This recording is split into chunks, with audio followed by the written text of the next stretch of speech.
And we can rightfully say the same question is still being asked Katamanasani.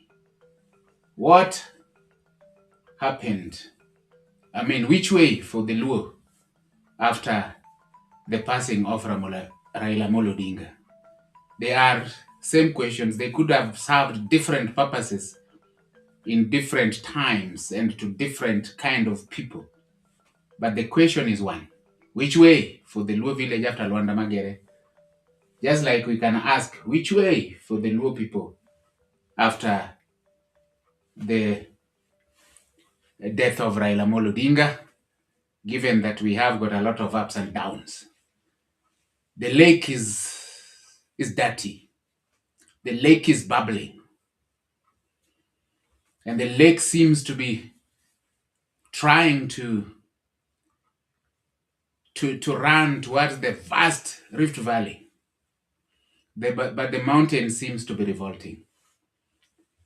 Good evening once again, members of the Ramogi Cultural Book Club and all custodians of ancestral wisdom. We call you the cultural champions. Tonight we enter a very reflective chapter, Luo village after Lwanda Magere.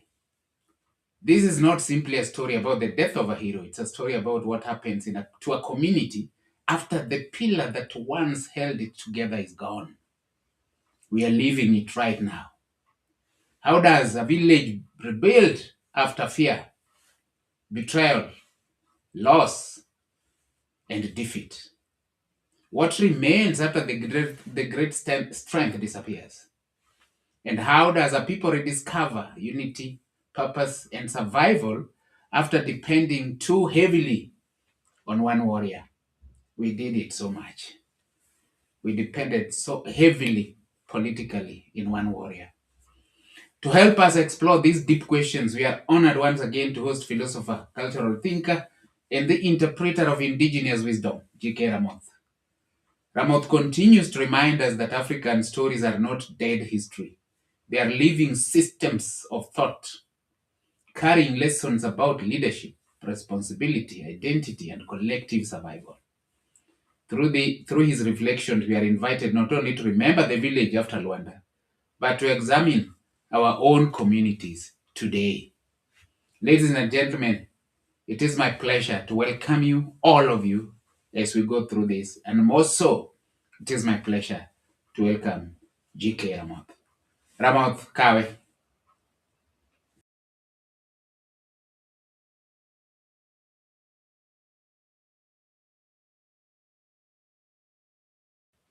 GK. LUO is our business. And we are open for business 247 365.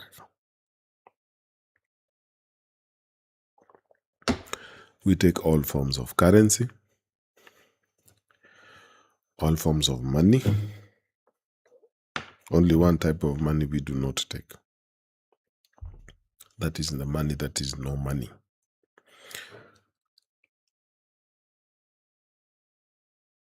Bitcoin, digital money, debit card, credit card, Bitcoin card, any. In our cultural bank, all types of money clear. Thank you for being here with us. As usual, we are only privileged to be the voice of you, the message. You, the village. You, the future. Thank you and welcome.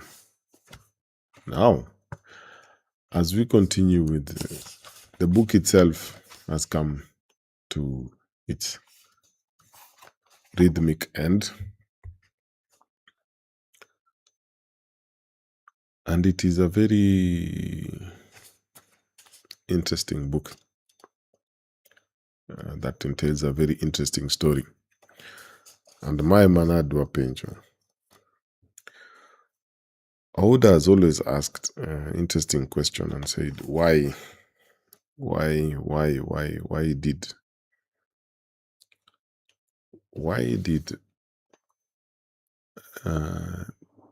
the village let Lwanda do what he wanted to do? Why? Even in the chapter 6, where the exile returns, why did they let him in? So I'll read this part to remind you and remind us, not really only you, but remind even myself of what happened in this part. Because now we want to see, is the village a hero because it produces Lwanda Magere? Or is the village a villain because it does not stop him? Or is it an antagonist? It does not stop him from going into what he wants to do. One evening, the exile returns. One evening, as the villagers gathered around the central fire, a figure appeared at the edge of the village. This figure was a familiar face, yet one that had not been seen in a long time. It was an exile named Akuku, a former warrior who had been banished years ago for a grave mistake. Akuku had once been a trusted and skilled fighter, but a lapse in judgment had led to his exile. He had left the village in disgrace, carrying the burden of his actions. Now, he returned with a sense of urgency and purpose.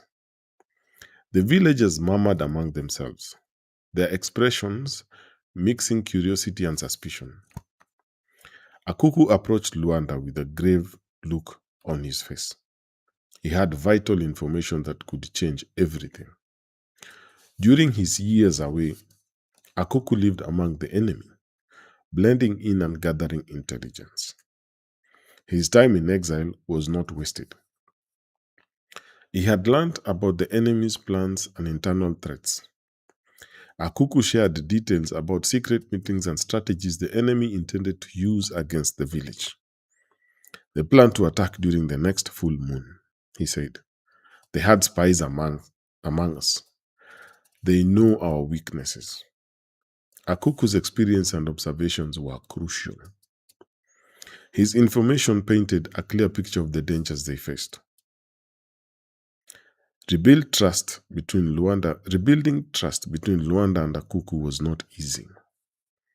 The exile had to prove his loyalty through actions and words. Lwanda and Akuku spent long hours in conversation, discussing past mistakes and future hopes. Akuku offered insights into the enemy's tactics and helped plan new strategies. He worked alongside the villagers, showing his commitment to protecting them. The community's reaction was mixed. Some were wary, remembering why Akuku had been exiled. Others saw his efforts and began to trust him again. Slowly, Akuku earned back their respect. His dedication and hard work showed that he had changed. Lwanda used the information from Akuku to make strategic changes. He adjusted defense plans, implementing new measures to counter the enemy's tactics. Scouts were sent out to gather more intelligence and form new alliances. Lwanda's warriors trained harder, preparing for the upcoming attack. They set up new defenses, using Akuku's insight to strengthen their position. The village became a fortress, ready to repel any threat from Jolango. Akuku's return had given them a fighting chance. The community worked together, united by a renewed sense of purpose. They knew that the exiles' information was their key to survival. Akuku's return was a turning point for the village. The villagers saw the power of forgiveness and the importance of unity. Lwanda's leadership combined with Akuku's insight made them stronger. The village stood ready, prepared for whatsoever challenges lay ahead. They understood that even those who had made mistakes could find a path to redemption. Akuku's return was a testament to the strength of the human spirit and the power of a united community. One Hey, JK. Odin Amka, awinji. Awinji malera hii. from the final confrontation. Okay. The tension in the village was thick. Whispers of betrayal had grown louder. The community was on edge. Lwanda, ever vigilant, sensed that something big was coming.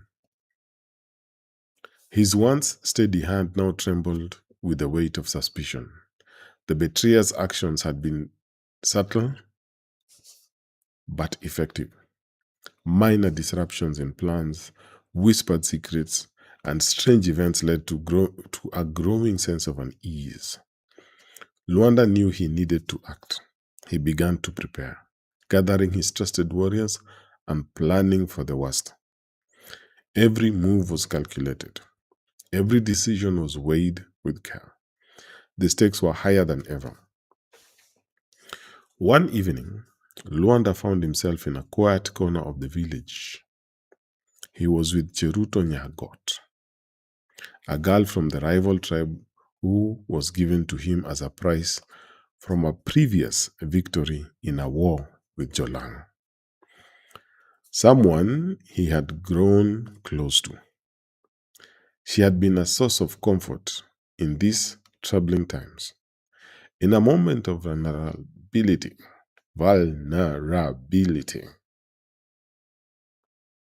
Lwanda confided in her.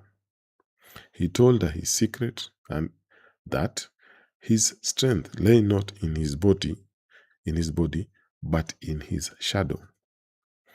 This revelation was a turning point. Unknown to Lwanda, Cheruto had turned into a secret agent. She was the betrayer. Her mission was to uncover his weakness. She listened intently, torn between her loyalty to her people and her affection for Lwanda. The shadows around them seemed to loom larger, foreshadowing the tragedy about to unfold. Lwanda needed to administer medicine to an old skin tear on his skin from a previous war. He got a particular medicine from Odd Bilo, the medicine hut. He told Cheruto to cut his shadow instead of his body and administer the drug. Why can't I put the herb directly on your body so that it heals you? She asked. My shadow is my real body. Cut it and you will see. Cheruto did as directed. She cut Lwanda's skin and she saw his body bleed. Then she administered the medicine to his body. Cheruto also now learned something else. She asked, is this why you're not able to make me pregnant? I have been sleeping with you instead of your shadow. Lwanda Magere nodded. Cheruto was heartbroken and felt cheated. Lwanda knew how to give her a child all this time, yet he kept it a secret. Annoyed and sad, she returned to her Jolango tribe, her heart heavy with guilt. She disclosed Lwanda's secret, sealing his fate. The rival tribe, now armed with this crucial information, prepared for a decisive counterattack. They knew that striking at Lwanda's shadow would bring him down. The stage was set for a final confrontation. Lwanda continued his preparations unaware of the betrayal. He fortified the village and trained his warriors. He sensed something was coming, but couldn't pinpoint the threat. The air was tense, and the town braced for the inevitable clash. Yeah. Telo, Wodne.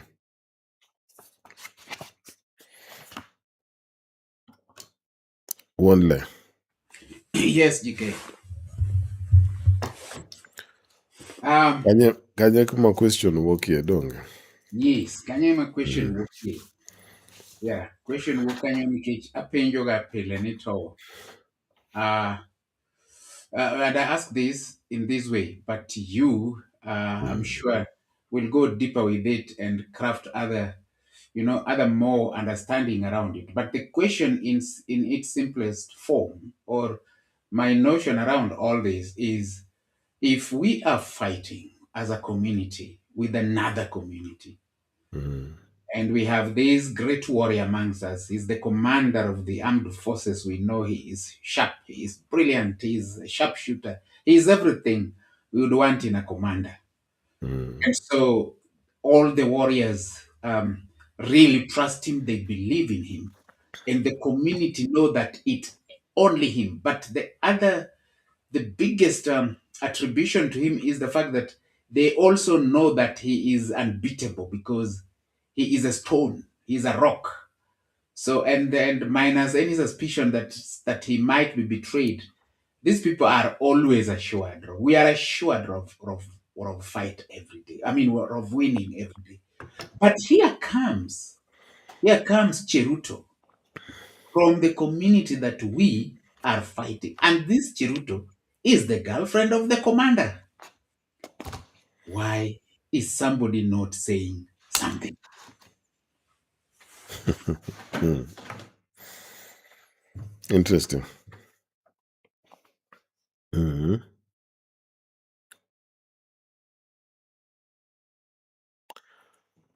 And they give me domedo. Anything. Atieko gi kanyo. Atieko gi Mm. kanyo kut, yeah, dhi mbele. Because it is a curious question. Somebody, and let me not say somebody would ask themselves. It's a strange occurrence in the sequence of things. Inyalo wacho kamano. It is a very strange occurrence. So far, the way the story has been going, but this is a very peculiar occurrence. It's very, what is happening? What is really happening? Um, we right now are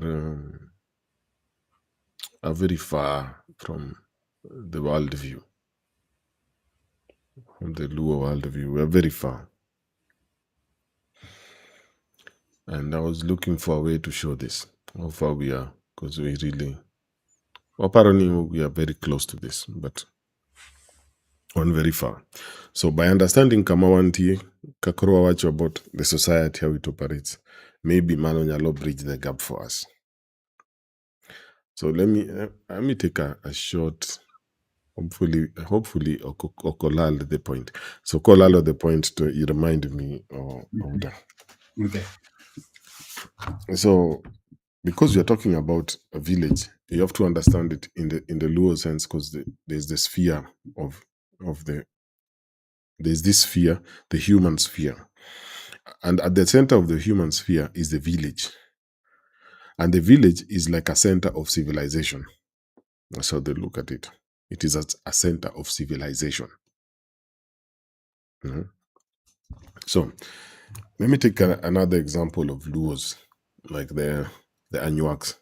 I'll take a story from them. Just so I want to take I do want to take us out. Mhm.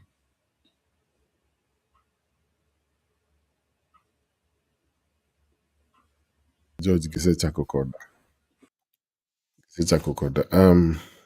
I don't take it out on another group of Luos and something they say, and then compare with it's how we think about it. History of settlement. Korogacho history of settlement in where they are now, Ethiopia, Sudan border. It says all Anuaks are well aware of the fact that their ancestors once lived in another country. They call it Ting Dir. Ting Dir. Saying and say, they call it Ting Dir, say that it was on the shores of a great water and indicates its geographical situation by pointing to the south or the southeast. They know that they left the place together with other Luo people. Wamed Canyon say that it was on the shore of a great water or a great lake and indicates its geographical situation by pointing to the south or the southeast. They all know that they left the place together with other Luo people, but they can't tell or imagine why this place was abandoned. Anyuaks understand themselves to be the Dibwaj Gilo, meaning the followers of Gilo, their mythical ancestor. And Gilo is supposed to have led the Anyuaks into their present home, into their present homeland. A common Anyuak of today is not able to remember anything concerning the time of migration. Even old people would hardly come to an accord in what concerns on what concerns the events of those remote times, except in the close relationship between Gilo and Nyikango, the Shiluk ancestor. Ancient Anuak history is a puzzle consisting of a relatively small number of oral traditions and myths. In the chapter about ancient history, I made the utmost desperate attempt to put these different pieces of evidence together in a coherent, significant picture, tracing the movement of the Anuaks before the time they entered and occupied the territory which is since then known as Anuak country. So, in this story, Kakagi understand the way they understand it themselves. And they came from a great lake, and they're pointing south towards Kenya.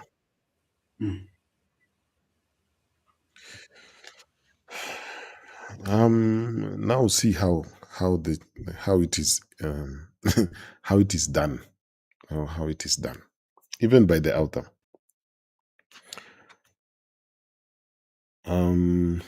I skip a bit and this is the outline of ancient Anuak history can be summed up as follows. Parting from a prehistoric, still speculative cradle land of the Nilotes. Ilal, kosepo dinti. Wonle. Okay. Negidi. Inano samwacha kudhi deep kore kidi. Kawaida. So wasome kendo. Outline of ancient Anuak history can be summed up as follows. Parting from a prehistoric, still speculative cradle land of the Nilotes, presumably lying somewhere west or northwest of Lake Rudolph.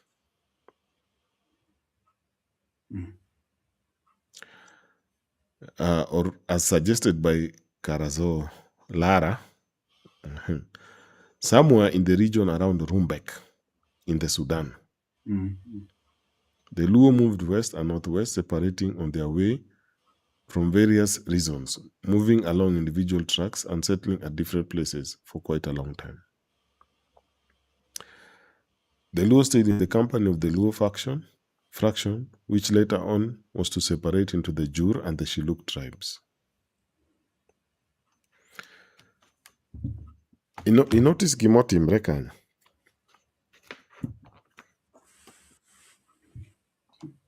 In the movement, the migration, can you? Where the migration, this part, the outline of an ancient Anuak history can be summed up as follows.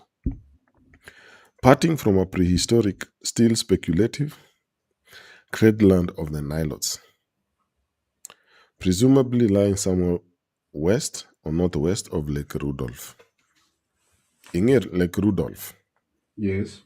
Mm. Yes, ang'e gi Rudolf. Sani ing'e kaka iluonge. Oh. Sani giluonge ni iluonge ni Lake Turkana. Iluonge ni Lake Turkana. And initially. niluonge ni Lake Rudolph. Oh yeah, named after Prince Makanyesha, Prince of something. Yeah, anyway, that's the matter. Bas. I'm trying to connect Ramoth, Mm-hmm. Rick Rudolph, and Rumbek. Mm-hmm. So this like Turkana is up here, okay, Mm-hmm. and then Rumbek in Sudan. Mm-hmm. But mano Karazolara imagolo this theory. Yeah, because I'm wondering. Okay, Not the Luos themselves, not the Anuak. I get you. Okay, and what's on it is the cradle land of Nilotes.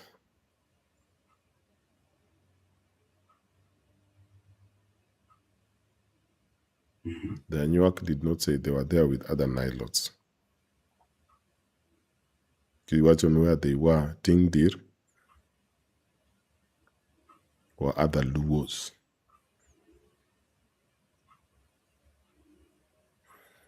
Nilotes is a relatively new term. It's a very new term.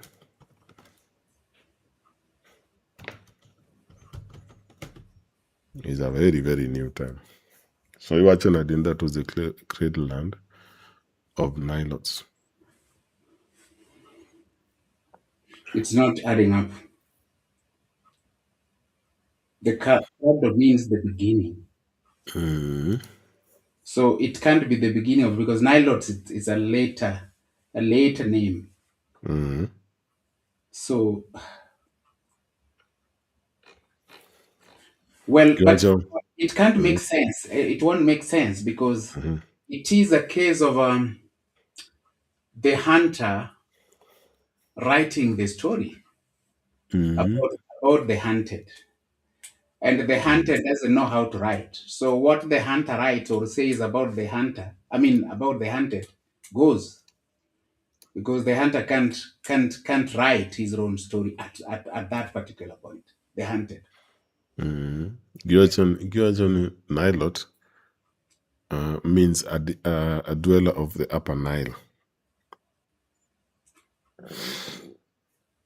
Nilot.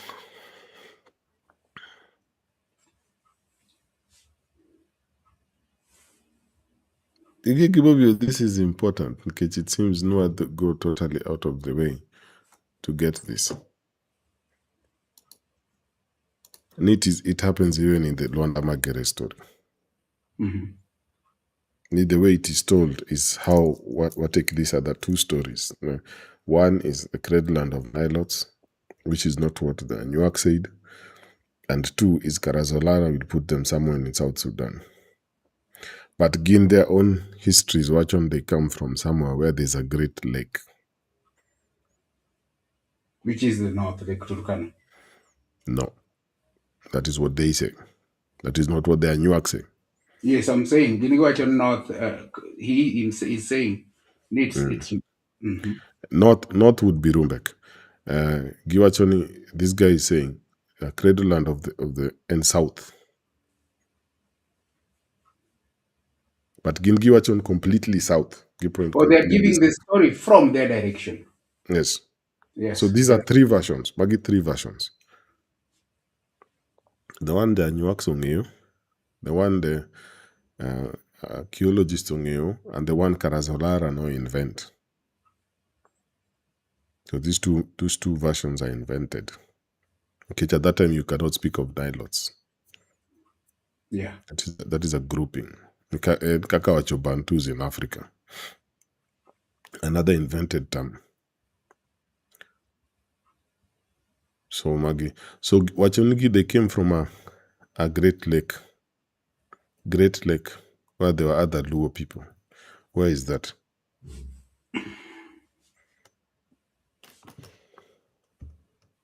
So, Atemo Achukama. Because Luo history is even the one we know now, is cartoonish. If you go even to the people who know, the other Luos who know themselves in East Africa, man, is the beauty of it.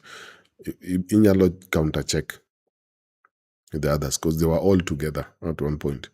Inyalo counter check. So the history, the history, Luo start just from Sudan, and half of it, man, is a very very late. Manoka the movie, Manokaka, Akao the story of Lwanda. Skip all these other things. Tachako where he's betrayed, or Achako where Kaka Chako, just the way Achako Kuma, the betrayer comes back and Luanda dies.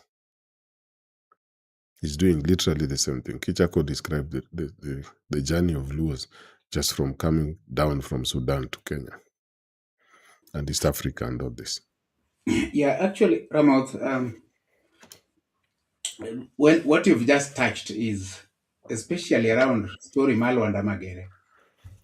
Story Lwanda Magere is never read to people unless you take the book and read and believe the version of the book you are reading. Okay, because you will read it, and possibly there are high chances you will believe the version of the book that you are reading.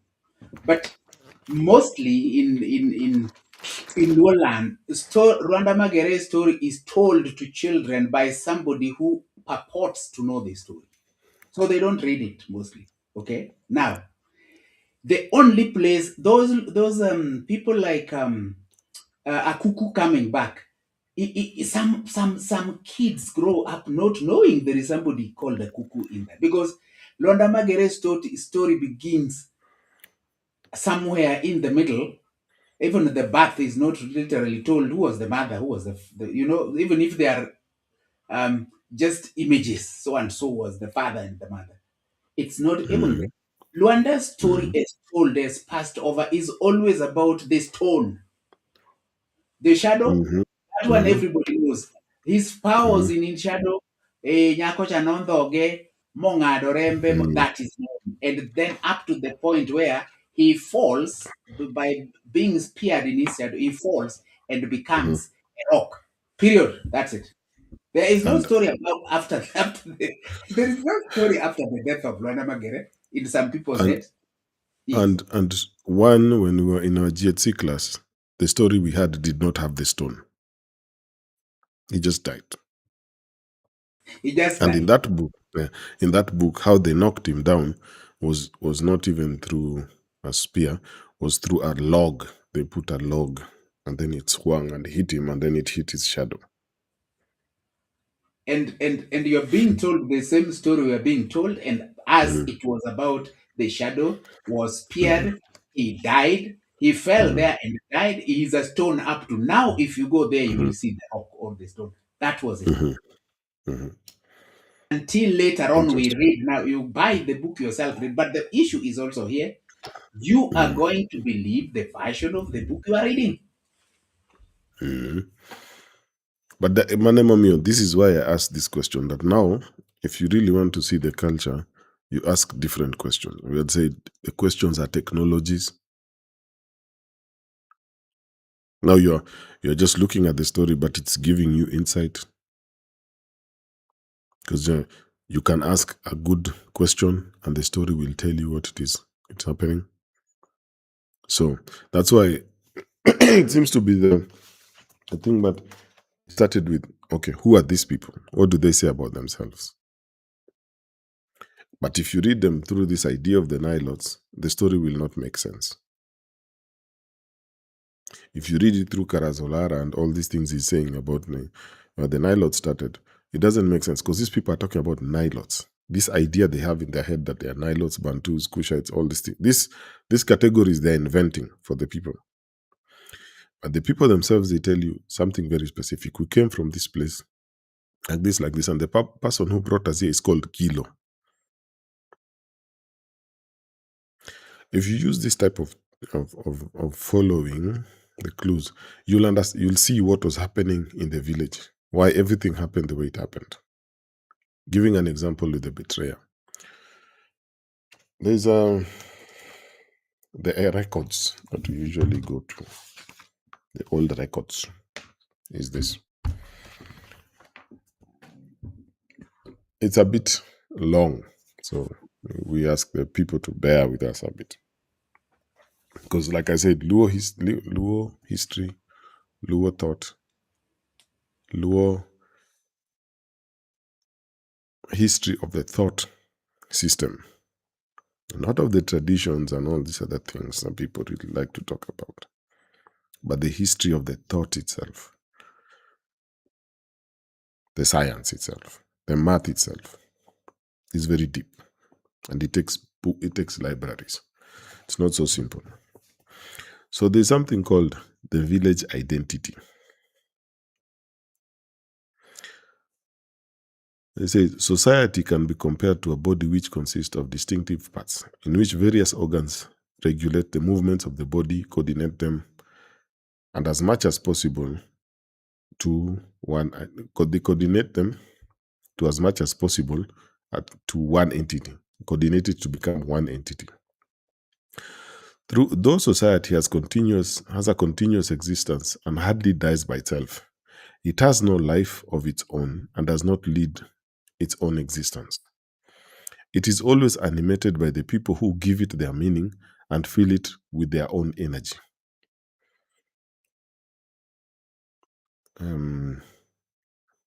That part, George reminded me to come to that part. It's a very interesting concept.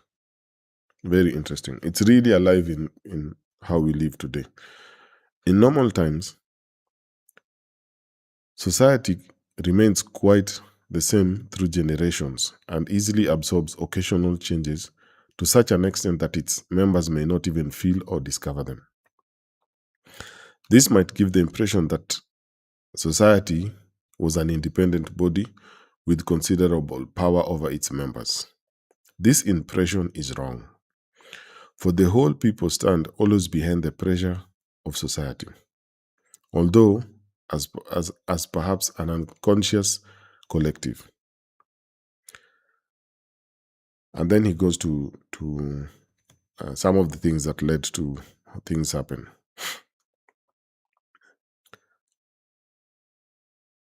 The fact that society can only function when people want it to function or able to maintain the necessary structures of society is shown in an early Luo myth. The myth related to the arrival of kinship into Luo society, into kingship into Luo society. At a certain moment in history, for particular reasons, an ailing leadership,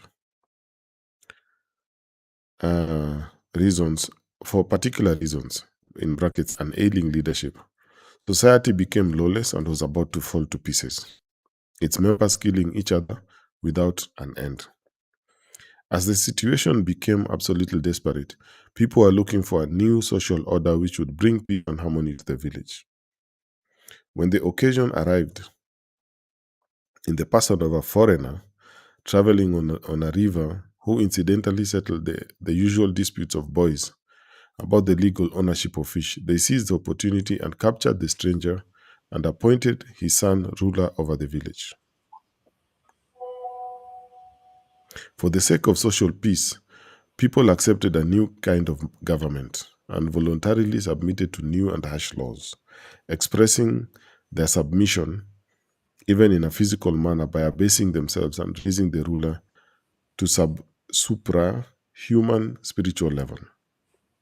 This early myth does not explain or justify the arrival of a new political dynasty, but also makes people aware of the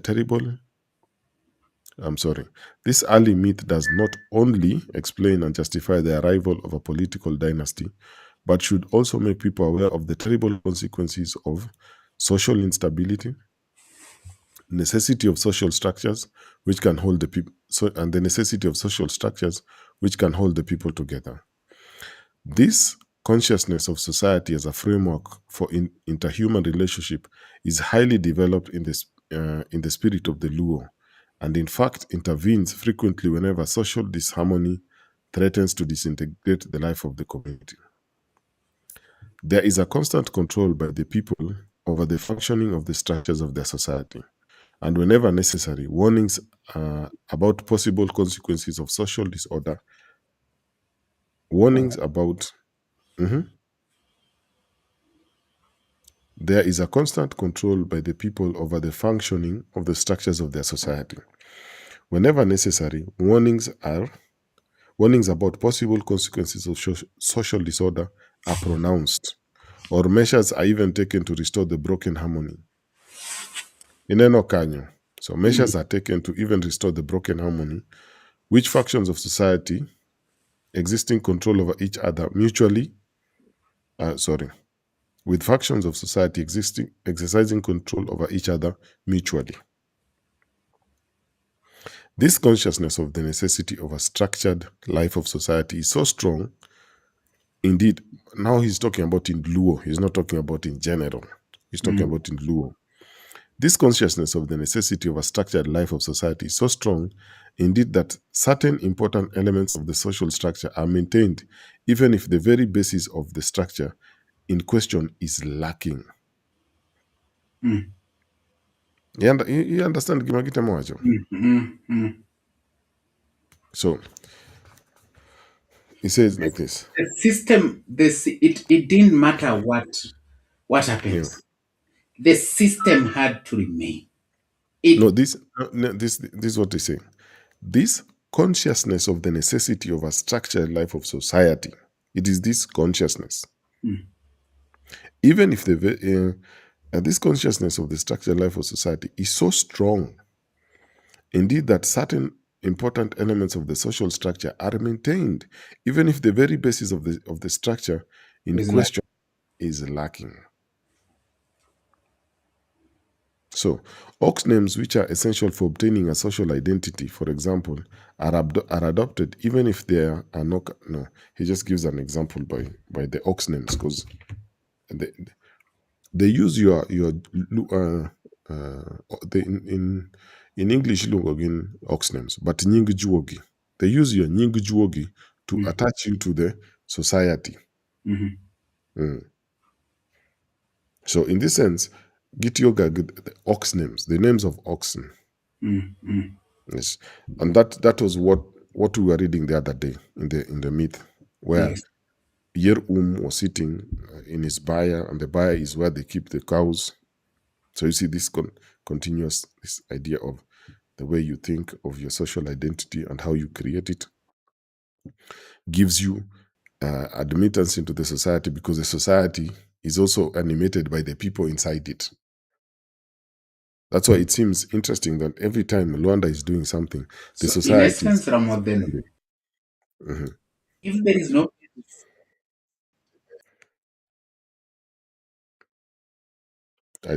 George Okawinji.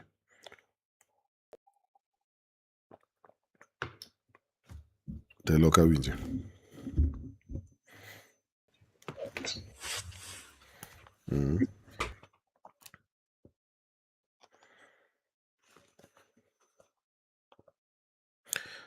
Let me George Inkan. You're muted.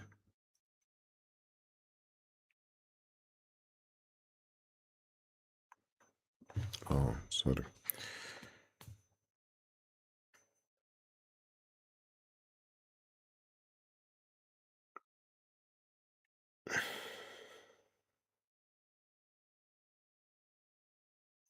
Okay. Just a minute.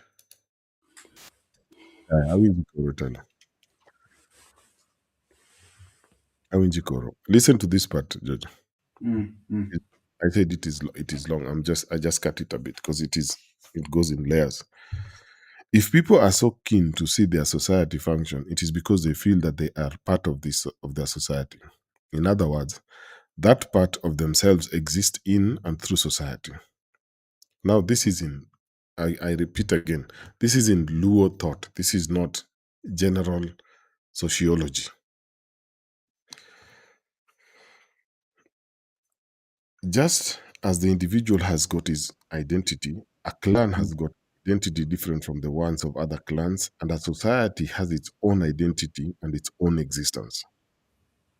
And though its life is just the lives of its members, it acts as an independent entity and has its own energy. Society is thus another dimension of the individual, though not under his direct control. It is an extension of his private existence into the sphere of a collective entity. Therefore, it is understandable that a person may play a very insignificant and perhaps even miserable role in society, yet be very proud of it as soon as he has to defend it towards the outside. It is difficult to deny one's ties to the community. Um, I'll give that example. And then there's a whole explanation about a certain case in a village called Otalo.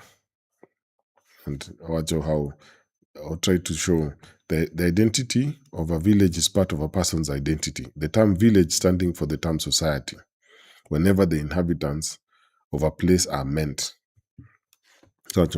Because a society consists of the lives of its members, it is vital to ensure that no members are excluded from society or that members do not exclude themselves from the social body. This effort of keeping society together can best be observed. Uh, sorry. This effort of keeping society together can best be observed in the court of justice, where people concentrate on condemning a certain crime or offense rather than the person having committed the crime or the offense. A person condemned for having done an illegal act seldom leaves the court as a broken man, even if he might be very angry about the sentence, and will be able and ready to participate in the hearing of other cases. It is true that also the opposite has happened, where families were sometimes destroyed, but such incidences were usually revenge for political offenses, impacting the direct and the political authority, thus affecting the most sensitive point of the social system. The identity of a village, and thus the identity of one's own society, is often symbolized by its most prominent figurehead, the political leader of a community, responsible for the village's welfare and warfare. Age groups may also stand for a village's identity, but usually only as a fighting force, as a symbol of community virility and aggressive character. A village's identity is about the consciousness of its inhabitants. Nalal Kosein Manilal. Okay, wingi. I don't know. I don't know if Kokelo, Inyalong is a Kokelo they point out. But you know how the society works, they are more conscious of it working as an entity. So even if Lwanda Nentieko that, she was also being integrated into the society. They really, that is how the LUO social system net you. Yes. That is It's very interesting because it says Nikataben internally Ngato was seen as very useless. Mhm, But when it came to defending the community, they were very useful. mhm, mhm. Yeah. And they felt proud to be bad. And they felt proud. That's Mhm. very key. Yeah. They felt proud. So And then the even way if systems are, it starts from an individual, say a community, then the system goes to cover the clan. The clans are then, because there are various clans in the community, then they come together. So it doesn't matter what kind of values one clan holds so dear. But when it comes to the whole community, you collapse your clan interests, you go to the bigger community interests. That's what matters. That the and so way how the system is. Emomio, again, just to remind, this is why I started with the concept of where the Luo start from. I wanted it to be like a placeholder. So there's it seems confusing, but you always see what is happening. Because to understand the society, this story gives us an opportunity to look at society. But the way we understand society is the way, like the way they were telling us about story of Nilots and Rumbek and all these things. So if you come to the real society, how the Anyuaka are talking about it, and how the Luo are talking about it, because there's a lot of similarities there, or how the Shiluka are talking about society. There's so much similarity that, but you will not see it. It will sound like it's just stories, because you're in your mind you have this idea of they are Nilots and they started here and this, but these people are not talking about Nilot systems. They're talking about the Luo system, how it operates, so that the story makes sense. Why are they doing this? Because the society also has an identity. It's not only Lwanda Magere is the identity. Lwanda gives it energy because he's one of the individuals there. And so being one of the individuals, they would not kick him out. I give you another example. He gives a very practical example that he observed. During my time in Luoland, I could observe the same tolerant attitude of society on numerous occasions. Let me give two. Okay. He has two examples. An interesting. No, let me go back a bit because it's interesting what he says. Let me go up a bit. He says, the understanding facilitates the integration, for example, of captured foreigners, especially the reintegration of condemned criminals. George Winjokanya, with this idea, looking behind the names of the village or the figurehead, one discovered what is called society. More or less considerable number of persons who exercise various functions, who play different roles within a social context, being in a particular relationship with each other, known as the society in this context. As different as the roles and functions of these people may be, they are all part of the village's social structure, are members of society. In other words, they all have a social identity, regardless of the class or the sex to which they belong. This holds true even for people who originally came from another village, who are living there as guests. George, even Jokanya. Now, we're talking about the laws of the society in Luo, Awinji. because the society has, we said it was a legal So Cheruto is network, not legal. being integrated. So, Iboneno, they will say, whichever, regardless of the class or sex. This holds true even when people who originally came from another village or who are living as guests, provided only that they have their homes here and thus have to participate in public life. In any Luo village, practically nobody can remain outside of society. There's a general, though perhaps not always conscious, understanding of social integration, of the necessity of that a village, if it wants to function, has to form one unity or one social body. This understanding facilitates the integration, for example, of captured foreigners, especially the reintegration of condemned criminals. In fact, while society regulates its own life, it never excludes one of its members and carefully prevents people from excluding themselves from the community.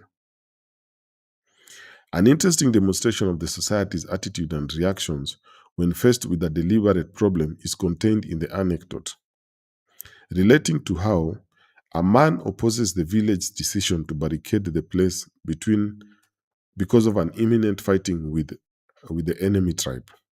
Ma is a story that he saw. So there's a man who they're telling them to barricade place because of an imminent fight with the rival tribe. While all people fortify their place, they are part of the stockade. The man leaves his part open.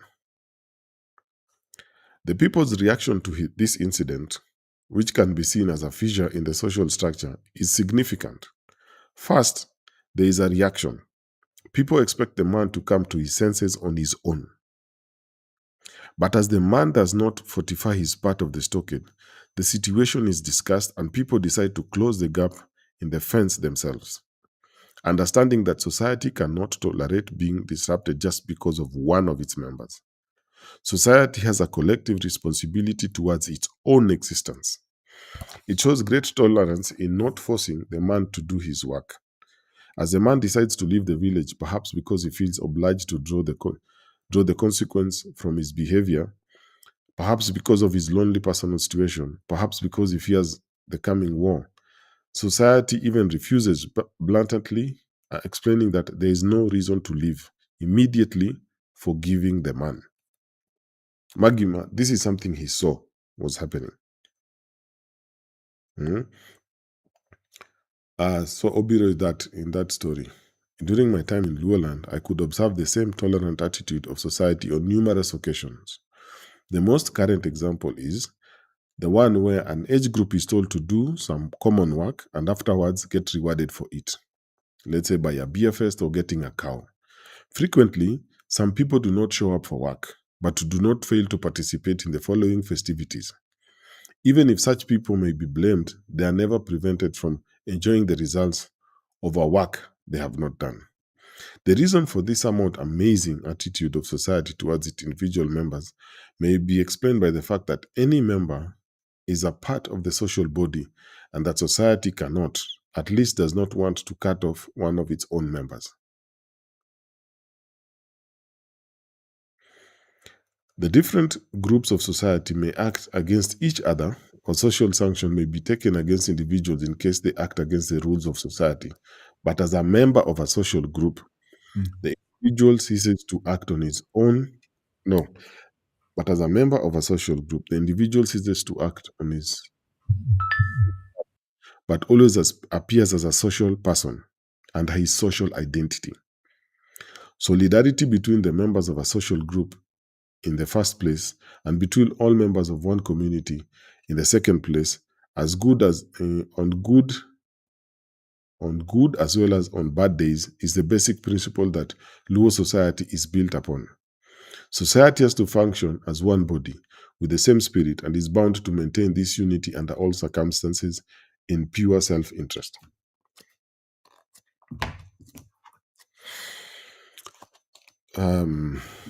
Iwinjo George, Very why clearly.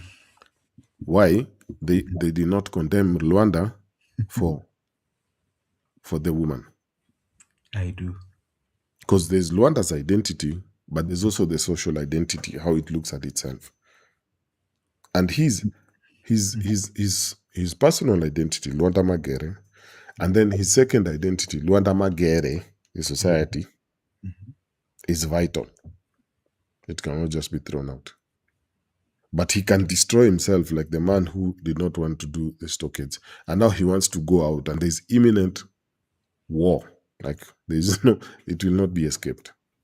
But he's completely out there. I want you to just where we are there because it speaks to the current. There was a place we were meant to go back to. Do you remember it?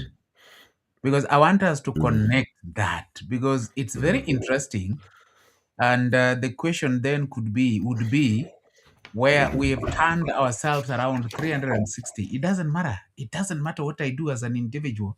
I'm part of the community. I call myself Luo. I say I'm proud about being a Luo. But the consciousness of togetherness, of the Luoism is gone. We're not proud to protect it from imminent threat. We don't fear the consequences because there are no consequences. But go back to the No, go but back. that is the difference. That is the difference. The people before understood how to work as a community. Yes, As we do not. exactly. Yes. We are completely, that's why I read that whole thing. Mhm. We do not function like this. Yes. That's why I said finding Luos is a challenging task. But I don't mean people who speak the language and people who can take you deep into the language. I mean people who understand the worldview. And I give this example. Many of us understand the worldview of Europe or Eurasia. We understand how it thinks about how it came about, what it thinks is important, the forms of governance it wants to do, what it wants to do with the world, where it wants to go, and how it envisions the future. What it thinks are laws, what it thinks are rights, the whole worldview. Then this worldview is, we think of it as modernity. Once we think of it as modernity, not as a worldview.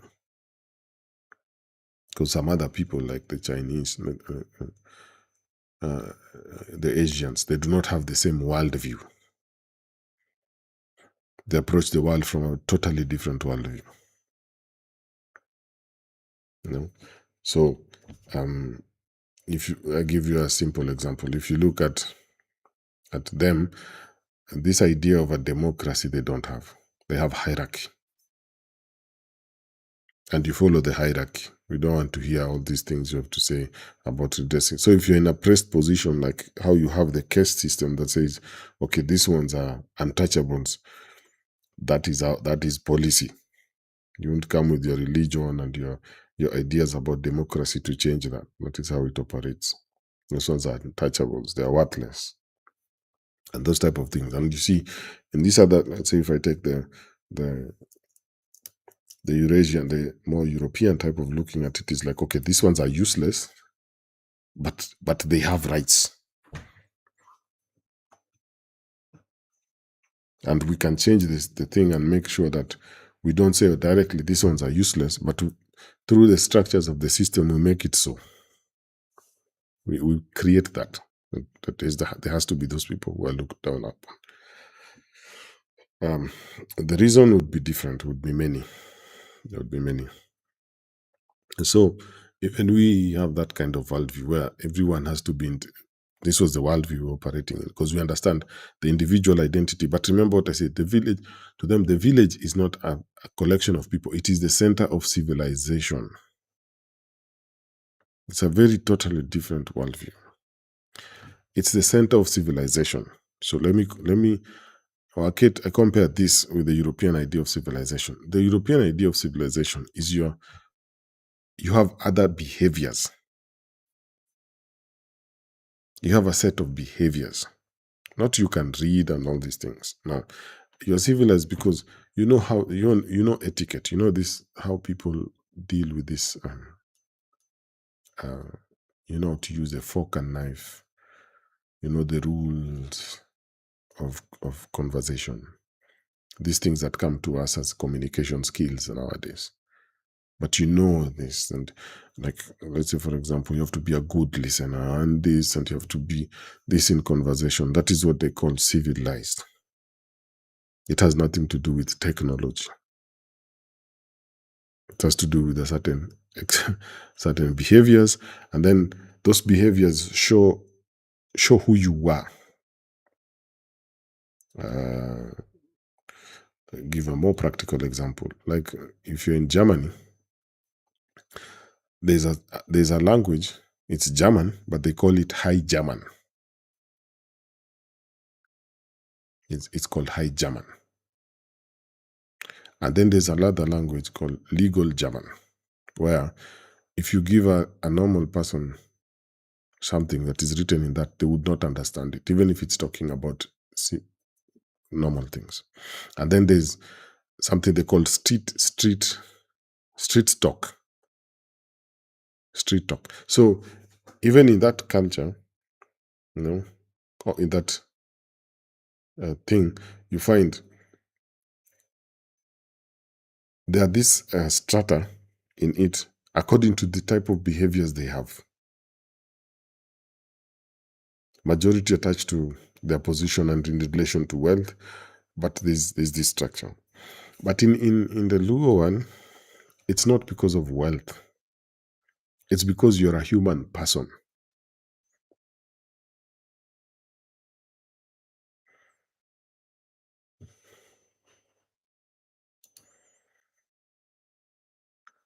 Aneno gidil kodi. After they deal with you, they'll come to me. After they come to me, they'll come to you. It's always the pattern. Oh, So kidwa na penjo. yeah. So we are in the Luo one, it's because you're a human person. Yes. And that has this you're formed an identity, and its purpose in the community. And then there's the social identity, where your personal identity gives it energy. Literally, it gives it energy. That's why I was saying this is an important point. There are things that operate like this in our modern world. Exactly like this. Judging any longo ginadi. Ingege.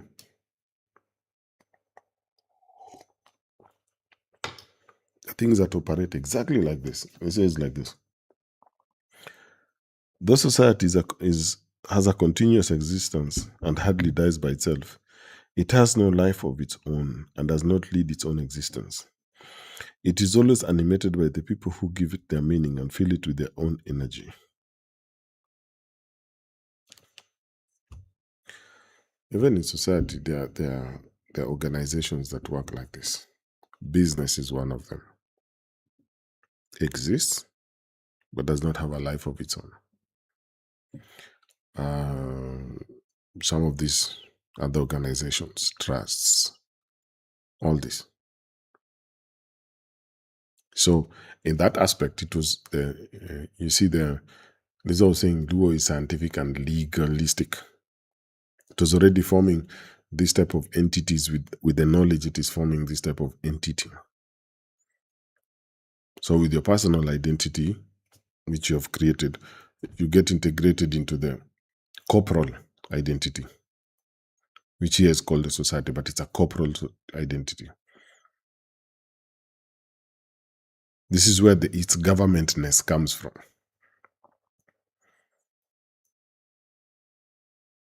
That is where the difference where Georgie paro time mane odera kango. Georgie muted. I've been talking alone then. Yeah, Zebin. Oh Jesus. Mm. I've been talking, yes. Kanye mineno when we were looking at Adera Kang and Samane, when they were having the argument with Jokawanga, Yes. he appealed to this system. He said, that's how he got them. He said, look, the way you understand, the reason why you want to lead is because you've been given this corporal entity by these guys. And this is really, it came recently. But we've been forming these corporal entities for a long time, for thousands of years. That's how we could build civilizations. We were forming these corporal entities and understanding what we are doing. So the individual is part of most of these corporations. There's very few people bringing the money. The star players in majority of these organizations, whether business, non-profit, is a very small number. So 20% of the people bring 80% of the profit. It's exactly how this system works. Lwanda Magere is a small portion, but they're doing majority of the fighting. But why was I asking which way forward for the village? It's like asking which way forward for the company after the CEO. No, not the CEO.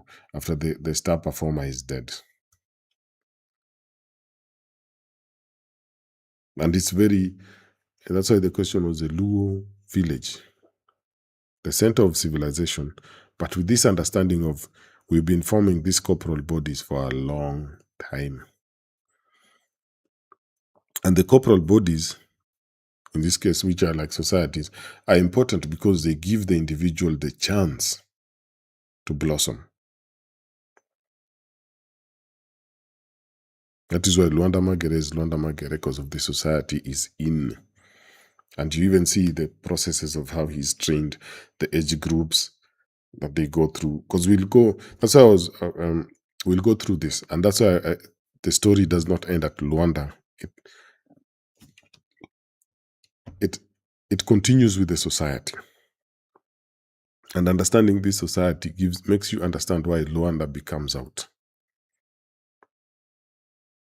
and how he falls into, or he enters into this situation, but the society is not broken. He said, sometimes the culture becomes the hero, or the corporal body becomes the hero. In a real sense, right now, you see like how Apple is the hero, Microsoft is the hero.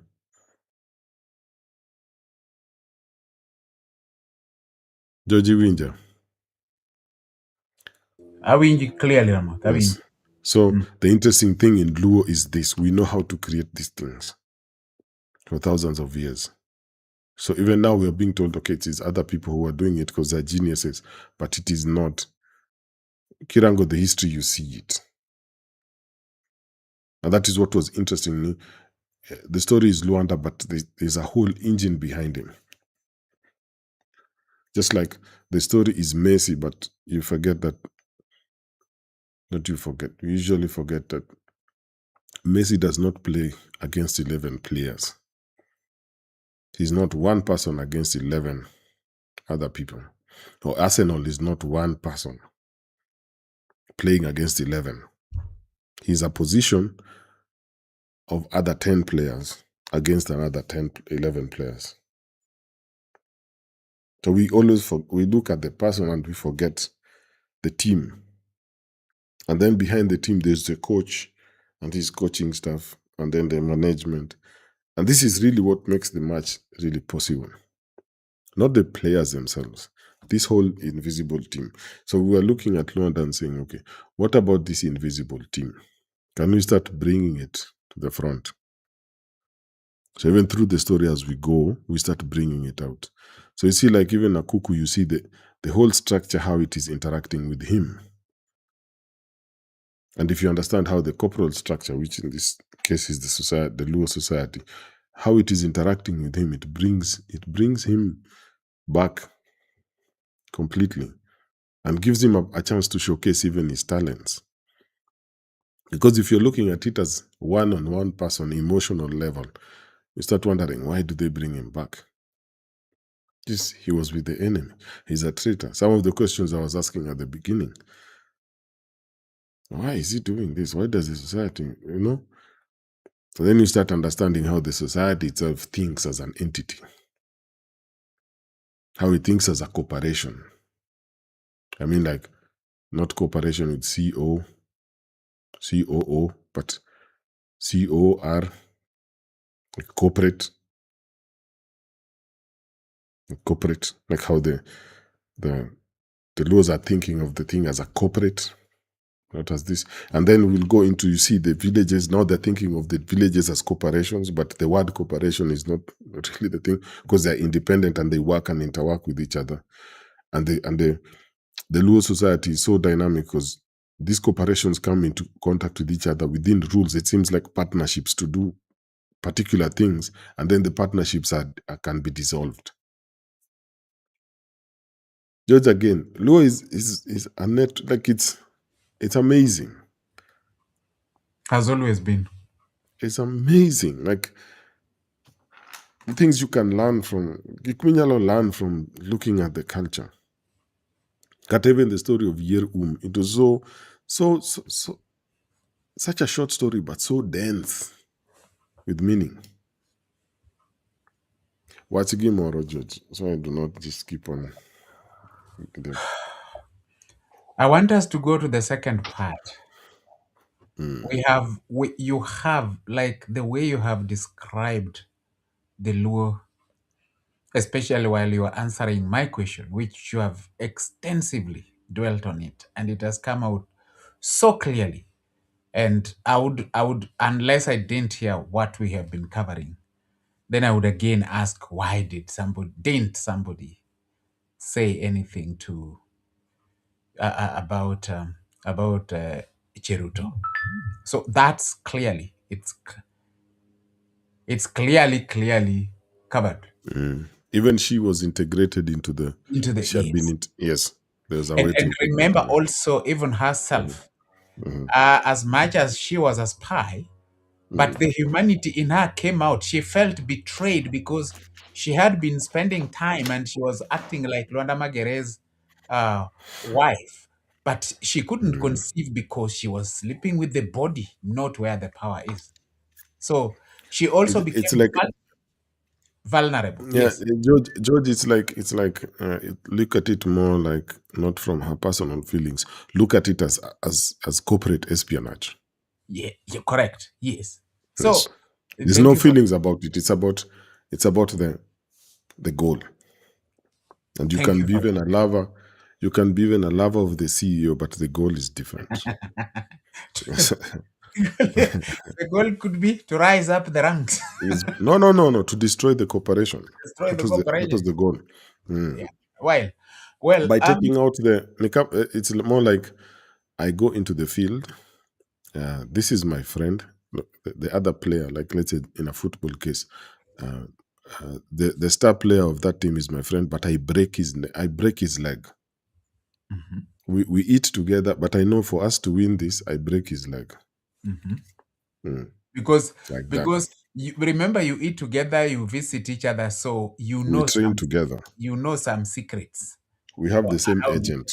yes, We have the correct. Yeah. same agent and manager. Mm.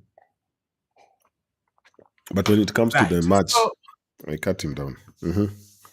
yeah. Musendelea, So Limbele. so we that's quite honestly that has been properly dealt with. The Cheruto issue and why didn't somebody say anything? Now, we going to the I mean to the way forward after in the village after Luanda now.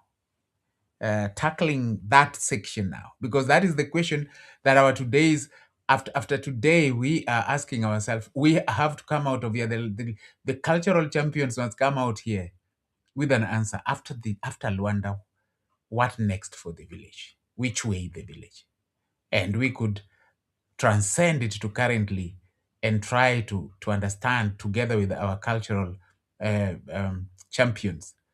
Currently, we're talking about the current world where we are. What next for the Luos after now? Because put them together, they look the same. They were during Rwanda's time after his death. There was confusion. There was everything. The society, the community felt it's done. We are done. We are finished. The enemy will come and just walk over us again and could be finishers.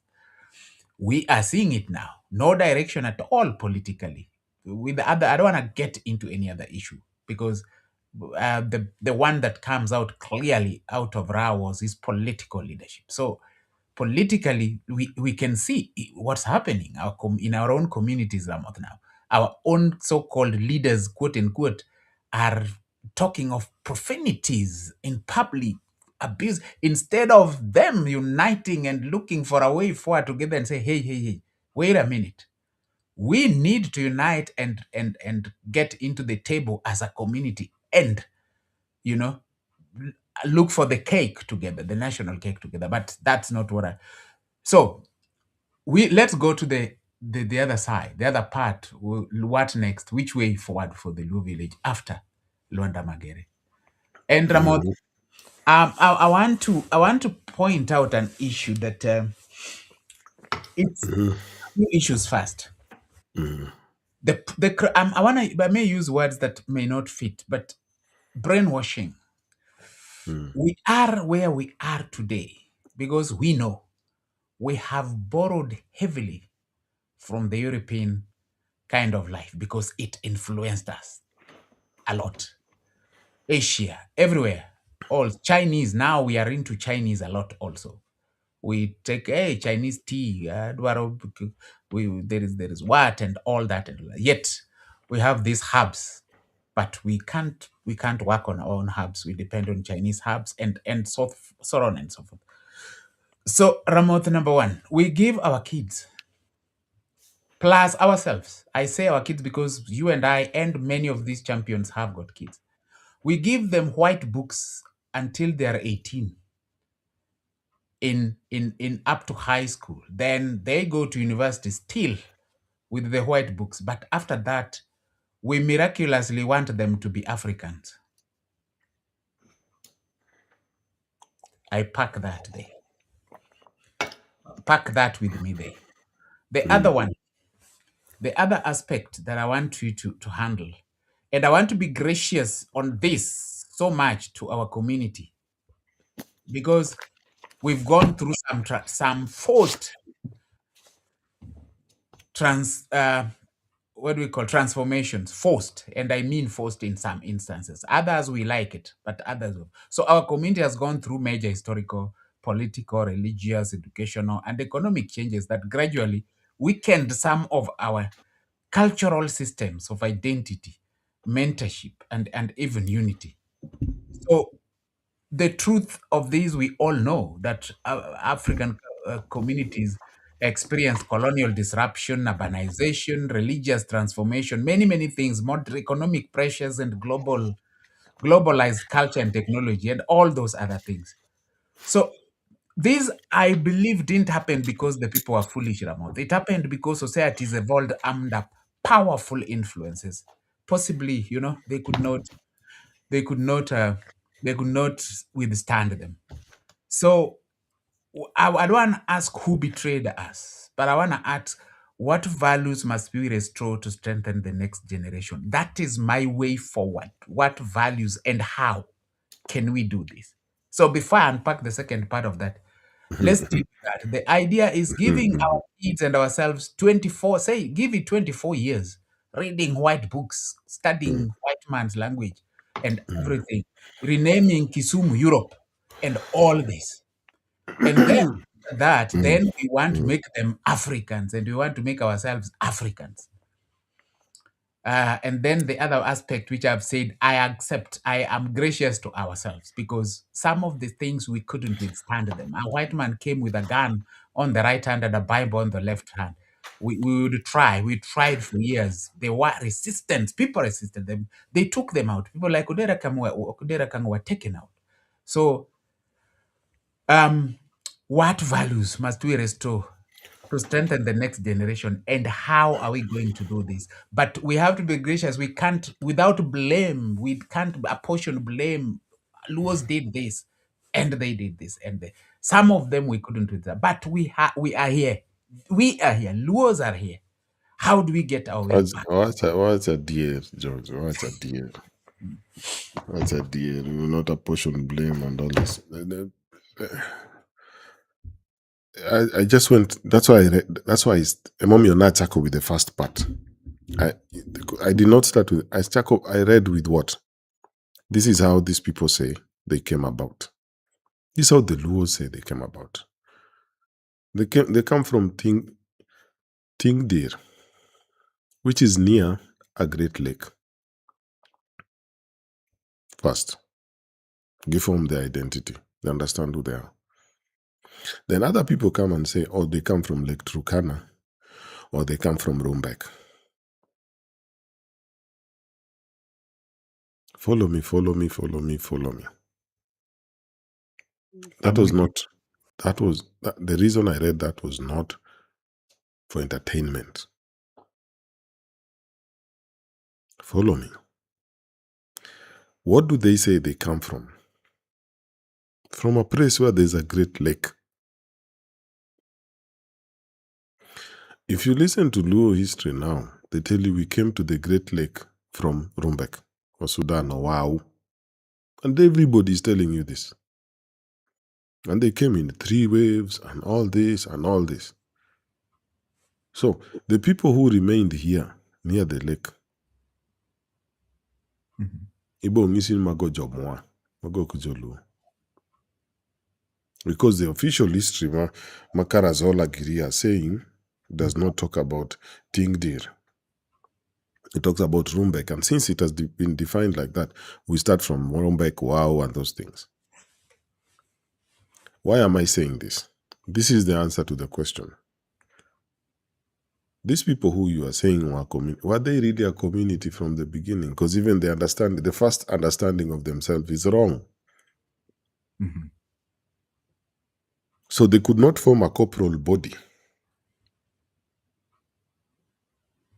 They have not formed a corporal body for a long time since somebody was standing and giving them these funny stories and saying it is the truth. And their own records tell them what it is. So for a long time, we have been a football team. That's what I can say.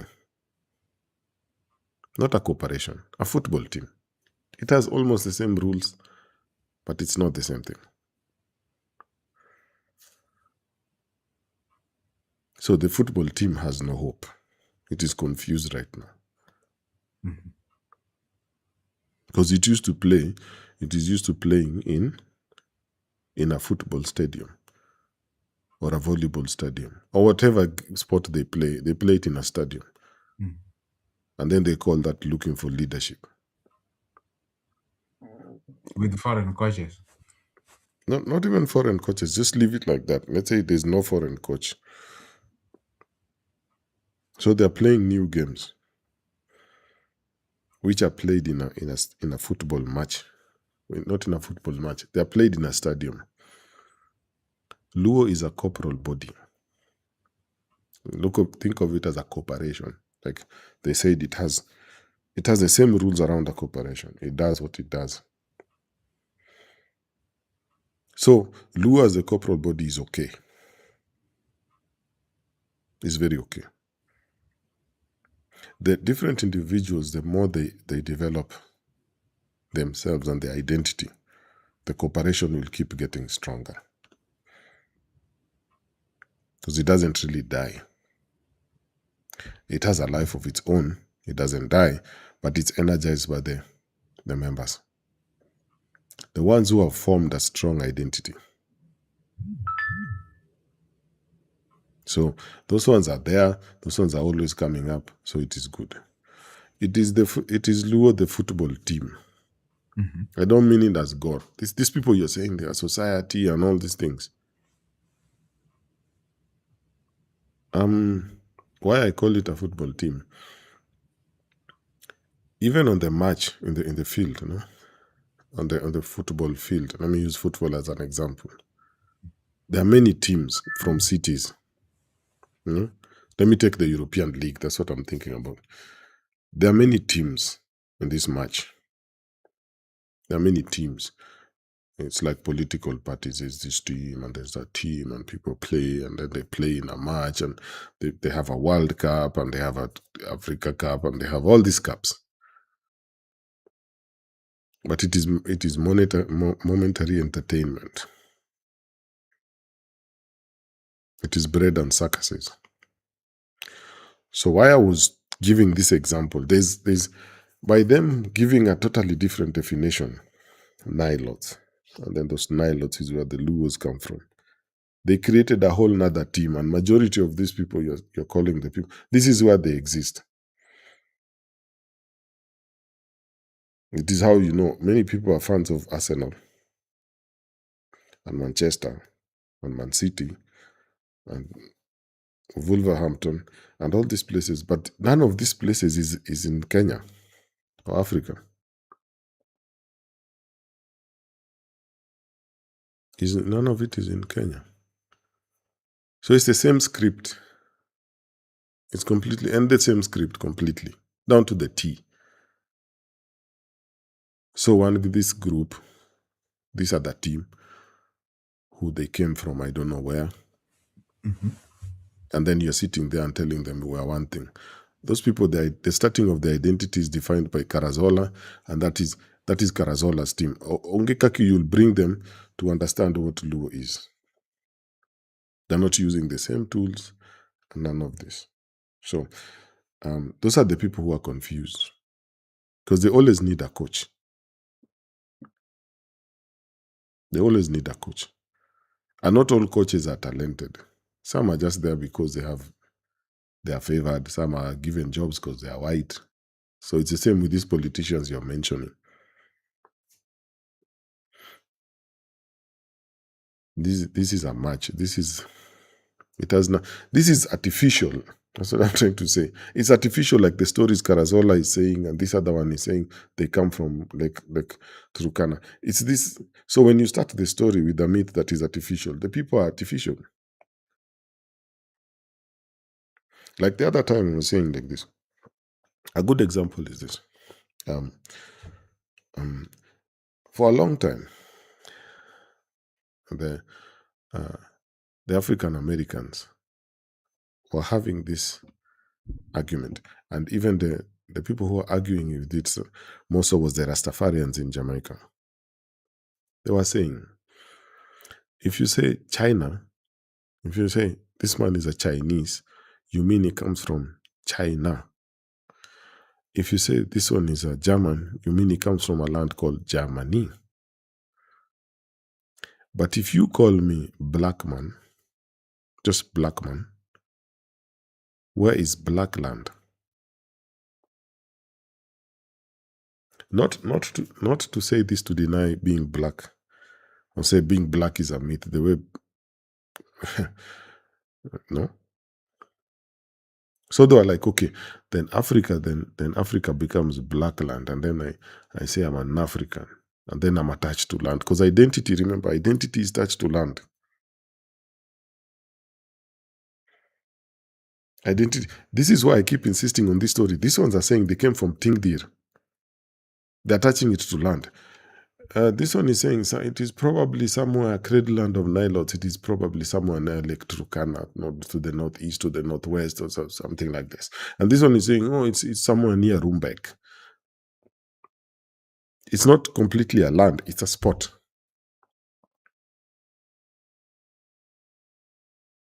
So that's the politics of it. So I know I'm going a bit in, but that's how it is created. So this, just like, okay, Arsenal, that's what I was trying to say. Arsenal is a team and they have a spot, no? But there's no Arsenal land. There's no Manchester land. There's no Man City land. It's just a spot. And that's why I was saying it a game. So this team you're telling me, maybe they belong to another political sport called ODM or something, or Safina, or some of this. And that game is that game. And maybe it will end in 2 years, or maybe it will end in 40 years. But that game is that game, because it is a football match. It has to reach a conclusion. But corporations, the way he was saying, the way he was talking about these social corporations, it doesn't die. It doesn't die. It just needs to be energized and continuing. Now, It can go through a season of low returns or low profit, or how it is structured, but it always has the capacity to bounce back and keep it going, as long as the people are there and they can energize it. There are even corporations that have gone to the edge of bankruptcy and have been brought back. Apple, however they call it, was almost on the brink of bankruptcy. Steve Jobs brought it back. Completely. Brought it back. So the thing that is there's no worry. For not the team, not LUO, the football club, the corporation, the social. how do you move the football team back to the corporation? There's no. You don't think like this. How do you make Arsenal how do you make Arsenal the team? I mean, the team in the field, not the corporation, not the organization. The team, the 11 players and a coach. How do you make it a corporation? That is a team.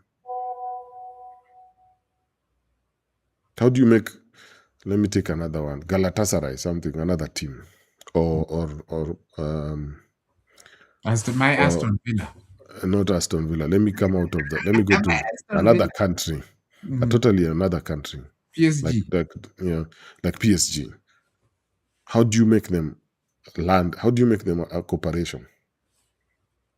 By corporation, I mean even the French government is a corporation. The Kenya government is a corporation.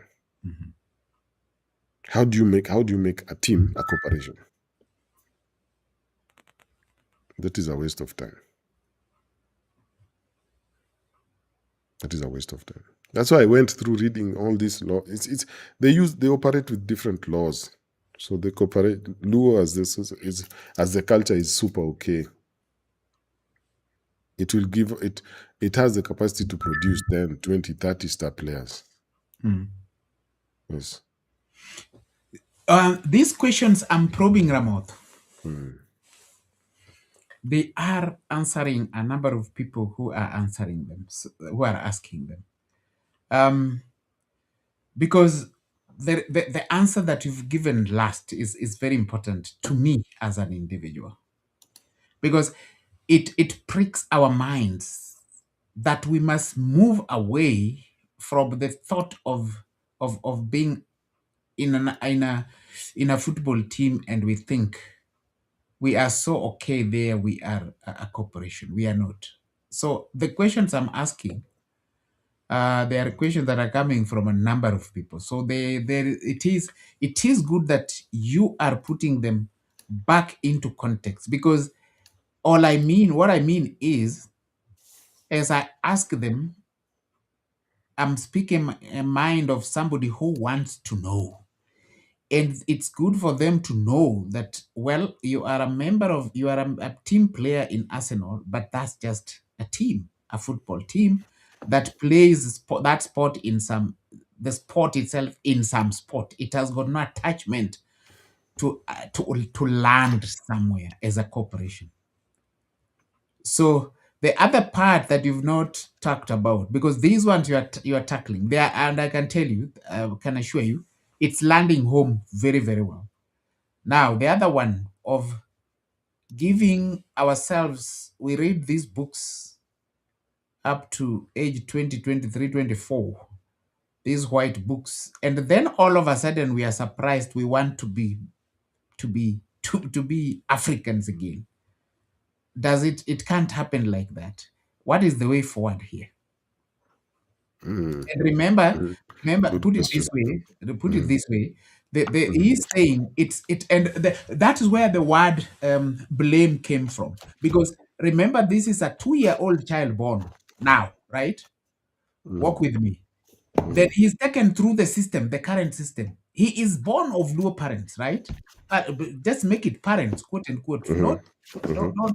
not deeper. They don't know Mhm. anything deep about the corporation. How Mhm. much, Mhm. right? Mhm. Then they are given these white books. They read them up to their 2024. They finish university. They start Mhm. working, right? Mhm. They don't know anything about this corporation. But then all of a Mhm. sudden, through their probing themselves also, Mhm. they're like, wait a minute, I'm an African. Oh, I'm a Luo. Yes, but now the path that these ones need to take. So what the question is, how do they take back their path back to the corporation? It's not their mistake that they are where they are, as it Mhm. may be. Yes. Okay.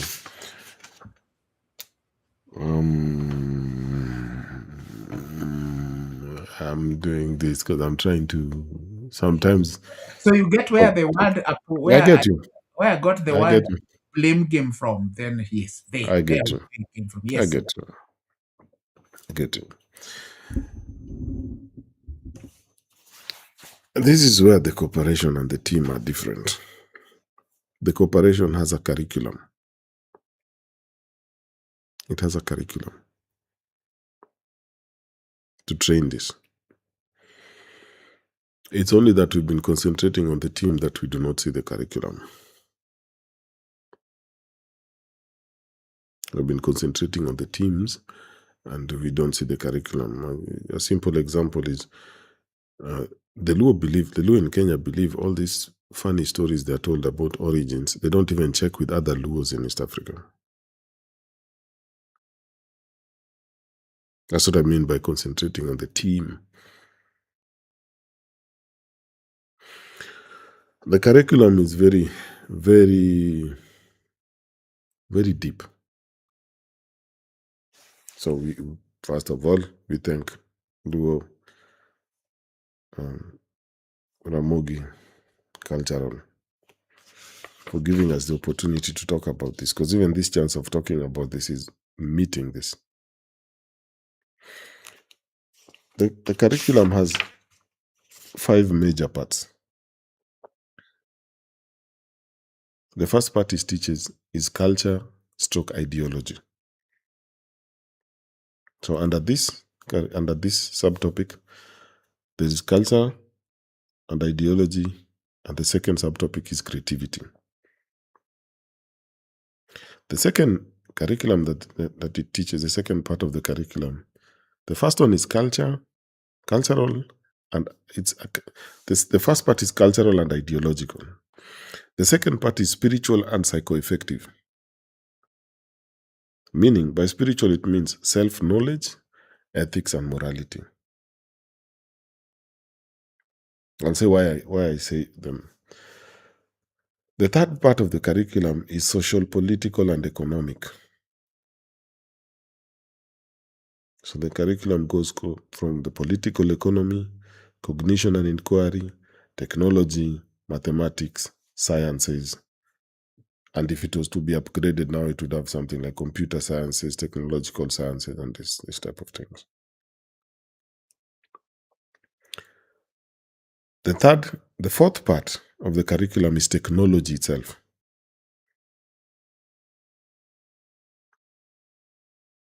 So where all these other people come, the skills, more we'd go into the functional skills, the computational skills, the programming skills, and this.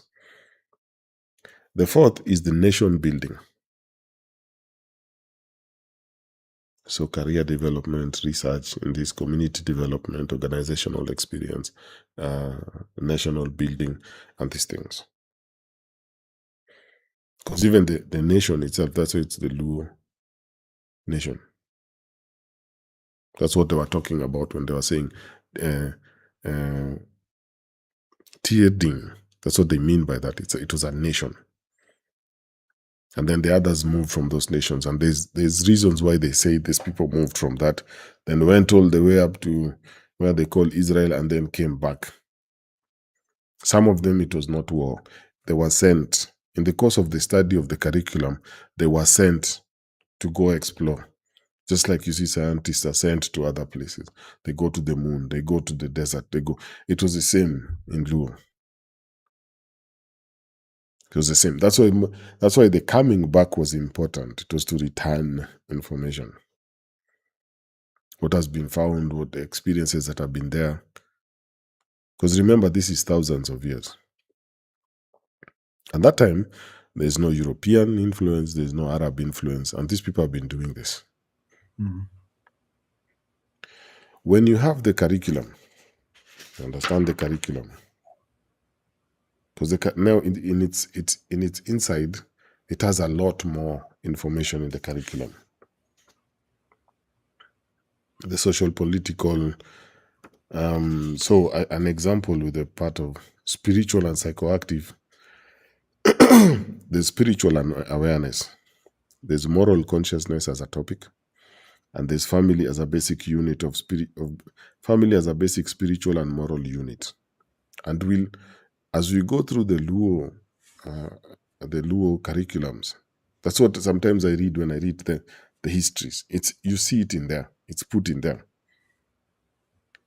So in just of this spiritual psychoeffective, there's spiritual awareness, there's moral consciousness, there's family as a basic unit and a moral unit, self-knowledge and practice, not only self-knowledge, but practicing the self-knowledge you have, and ancestral veneration. That is just in that spiritual awareness, not spiritual awareness, in the spirituality and psychoeffective. Psychoaffective. I'm sorry.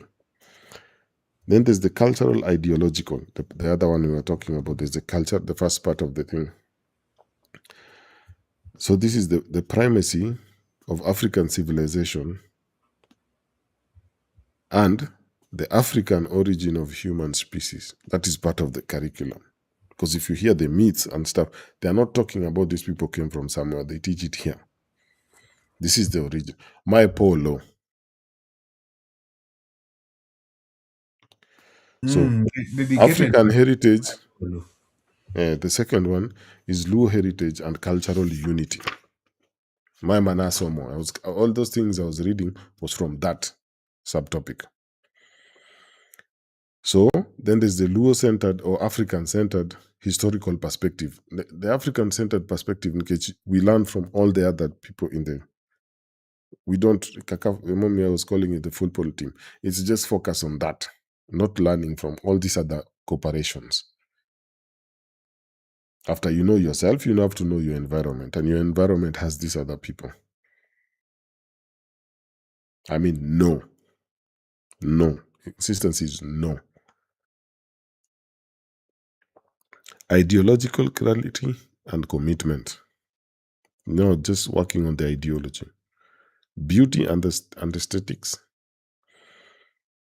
And then one topic that would have to be added in the curriculum now, or is added in the curriculum now, is white supremacy and racism. You have to understand what it is, how it works, what it is doing, not from a position of complaining, but what is it, who is using it, what tool is it. So in short, there's a curriculum, George.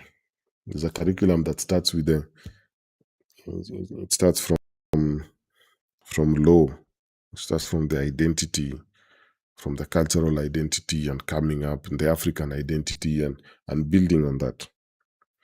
When you have such a curriculum and you teach the children that, even if they read the white books, they have the vaccine. They can spot the lies. They can spot the lies. So even if they read 20 of those books, there's no worry. They're just spotting the lies because they have a foundation. The people from the team they do not have a curriculum. Teams do not have a curriculum. You just become a fan and pay your membership fee. The corporation is different. There's a whole schooling you have to go through. So that's why I'm saying the corporation.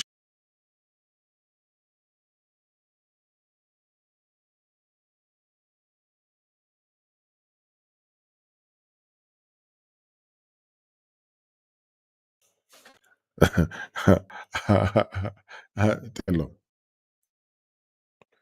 Iwinja. Idwa wacho gimoro kanyo ma gi read mind ni gi ng'adi ka As usual. wache. But the culture, the society, the culture itself, the society itself, the culture is fine because it even has curriculums. I said sometime before, it just went underground and it's adaptive. You see, it's even from the ancestors, the elders who have come, they've even added those topics like white supremacy, racism, so that even if our children go out there, they know what they are dealing with. Correct. They don't look at themselves as victims. They know what is happening. They are not awake asleep. You awake asleep. Yep. Like they seem to be awake, but they're really asleep. They don't know what is happening. They pretend they're educated, but they have no clue. You've said something. If you stop, you've said something very pertinent today, and I think I would want people with the person who asked that plus any other people who had that question in their mind. I would like it to come out very clearly that once you have the curriculum, of the corporation, it doesn't mean you want to create your own universe where you are going to. No, let the kids read those books, pass those exams, but they will never deviate from what the curriculum of the corporation that you have instilled in them to part. Taylor, they were on your case. I could not hear. I don't know if it was only me, but I could not hear. It was on. Sorry? From when you said, when you were talking about the question, then the things happened. So what I'm trying to expound on in this and I'll give it with an example and a question also in it. Like, for example, when your kids come from school, this is literally children are coming from school, they have homework, right? Now, is it your duty as a parent to make sure that what is your duty in the homework? Is your duty to make sure the homework is done? If there were 10 questions, they are done, 10 questions. Or is it your duty as a parent to make sure that the 10 questions are done correctly? You're not the teacher, remember. You are a parent who is meant to supervise homework. So where does your supervision end, right? Does it end? That is the fact that how many questions well, let me see your homework. How many did the teacher give you? 3 questions. Have you done them? 1, 2, 3. That's where yours you think ends. Or should you go deep and probe and know, but you didn't get this question correctly, but you didn't get this. So is your duty to do the homework, it's done in terms of the numbers, or is your duty to make sure that the homework is done and it's done correctly, or the answers are right? Now move with me to the lowness. We Luism, not lunatic, Luism. We want the question, the issue is here. Yes, we are in the 21st century, the year 2026 of our law 2026. You are still part and parcel of the corporation. So the values you instill, that consciousness must be the one for corporation.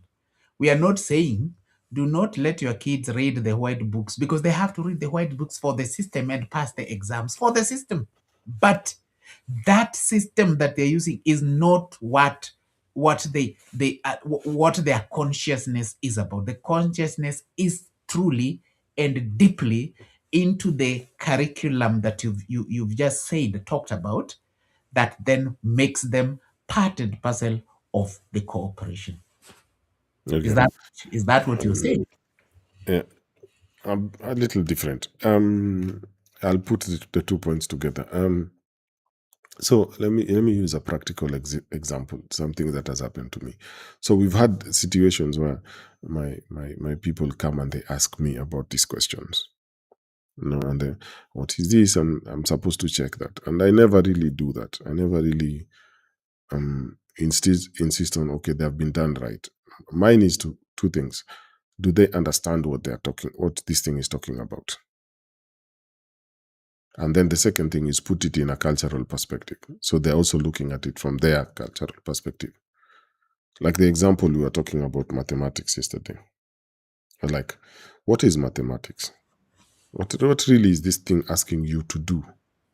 That's why we always start. Like, okay, this person is saying 56 plus 67 is equals to what? So the question you usually ask is, what is this? Because this is an instruction. It is an algorithm. Then what is it trying to tell you to do?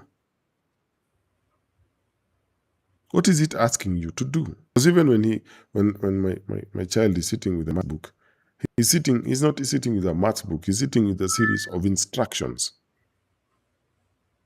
So first he has to understand the series of instructions. Then he has to understand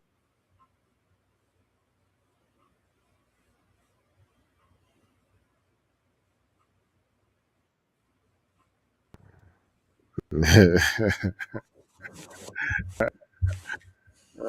let me leave it there, George, because take the sentence. so Flute. they will be there. That will be there. The best thing for an African child that they can learn from the book to answer questions is to think. Is to think for themselves. Is to think for them. The situations where I've told my son, do you have how to do it? Do it, and it will be. Then you want to find out what is wrong. So the first thing I'm trying to get across to is be comfortable with the wrongness. Don't be in a. There will be many more questions. And what we are trying to look at is not if your teacher is trying to see if you learn the instructions. Me, I'm trying to see if you're thinking about thinking. So what we're investigating, the solution that you've come up with to solve this, let's say it's a mathematical problem, because I want you to think about the mathematical problem, because that's what I'm asking. What is it asking me to do? So asking that question, you do several things. Maybe all of them might be wrong, but you're finding the answer to the first question. What is it to do? Then how is it done according to them? And how will I do it if I don't understand, or that system fails, or that method or formula fails for me? Because it might be put in a way that I don't understand. Like, I mean like this. Most of us can use a calculator, but what the calculator is doing to get the answer, we have no idea. I try to bring them to, but what is the calculator doing? So that you can know if what you're doing is the thing. Because in that world where you're going, it will be so AI, everything will be so fed that capacity to think will give you such an edge. So African children, more than anything, is this capacity to think. This capacity to think. The capacity to answer questions will always be there, and to get the right answers will always be there. But this kind of way we are being taught is making us so uncomfortable in making mistakes. And people who don't make mistakes don't invent anything. They want everything made. They become a customer, a consumer.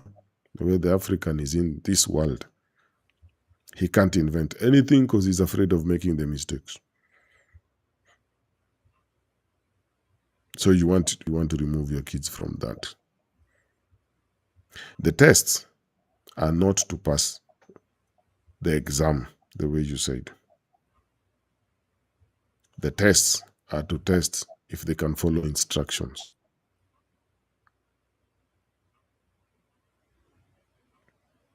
If you're given an exam, if my son is given an exam now and is asked, where did the LUOs come from? And there are many choices. 1, Zaire. 2, Rumbek. 3, Arabia. He will say Rumbek. Rudolph. 4, Rudolph. It's always ABC. Yes, like Rudolph. Yes.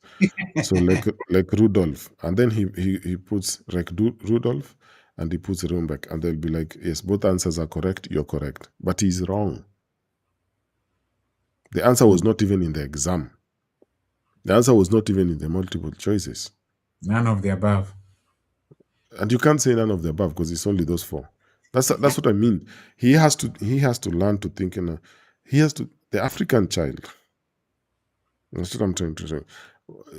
Has to learn to think outside the box, because the things that he not even the box. There's no even box. There's no box. He has to learn to think. Really think. Because he's dominated by words. That's why the first level of the education was not mathematics. Was cultural, ideological. Ideas. The culture and how it supports ideas and thinking. That's why I keep insisting, what is the creation story? Because the creation story teaches you how to create concepts. It is not about the truth of Adam and Eve. It's concepts. How do you come up with inventions? That's what it teaches you. Also, I'll give you an example. So there was this garden where everything was made, where the African wants to live, where everything is made. That's why he's religious. That's why he believes in God so much. Everything is made. The Pajero is made.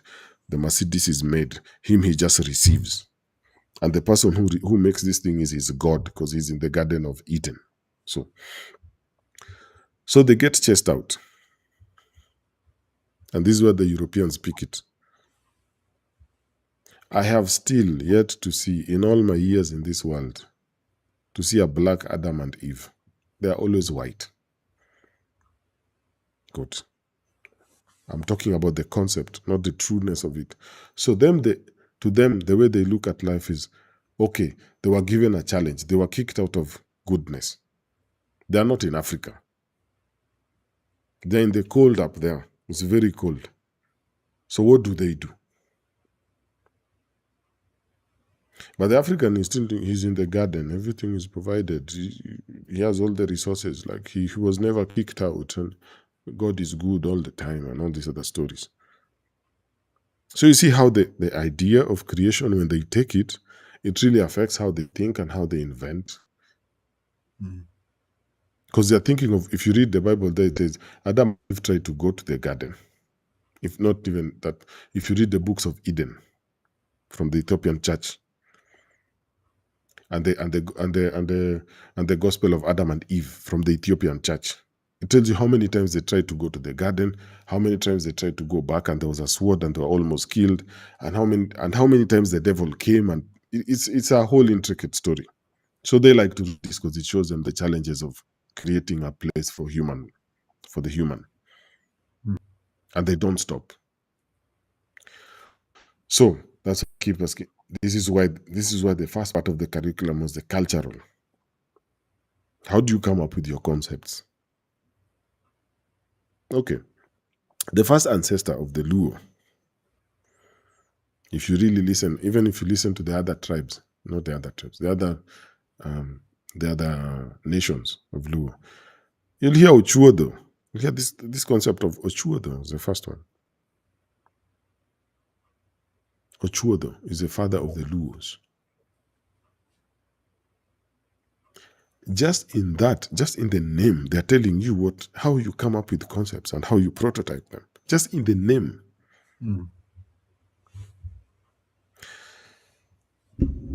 So that is the issue. Our children have to learn how to think. That's why having the cultural base is interesting, because it gives them the capacity. I don't know about other people will have to decide about, but Luo is very thick with this. It's very heavy with this. Lessons upon lessons upon lessons that if the mind attached to them, because remember, the African child, if he masters his system and masters the European system, he's 2 times. He's not he's not 1D, he's 2D. If he masters the Japan, the Asian system, he's 3D. But if all he's mastered in his head is all European worldview, he's 1D. And the European is 2D because he'll master his system, he'll master your African system, and he'll go even the Asian. So he's always 3D. The Asian is playing 3D. The African is playing 1D. 1 dimension. The European one. It's not even close to him. It's the European one. If he has the first one is 1D. When he puts the European one, it's 2D. He's already moving. Puts the Asian one 3D, the Arabic one, desert one 4D. He's unbeatable. That is the vision for the children, not this as answering questions and coming out of exam. Even if they pass this exam for the jobs, which jobs are you talking about? The Gen Zs were outside. They were out they were out there in the field, in the streets because of work. Another question. Yes. No. I'm saying that's also another question by itself. Yes. So the reality of the situation is like most of these people even in Kenya, they're not doing what they studied. We don't own a system of systems of production. So no, you don't. You're not. This is another one. We do not. The African should not think of owning systems of production. He's at the state where he has to. I'm talking in the context of modern education. That's what I'm talking about. Yes. And that's really what I'm talking about. That's the point. He should not think of owning systems of production. He should think of creating systems of production. Correct. Education should be geared to that. Owning, these people come and tell you own half the company and we own half the company and you're robbed of lines. Yeah, I see it a lot. They put a black. They put Okay, a look black. at this. Look at this. This clown owns a company. He's a businessman and all these other things. And all he sells you is all stuff from China that only he as one or two people have imported. He creates Africans are job creating people. They just don't create it for themselves. So he makes a whole company in China employing maybe 1,000 people because of his so-called ownership.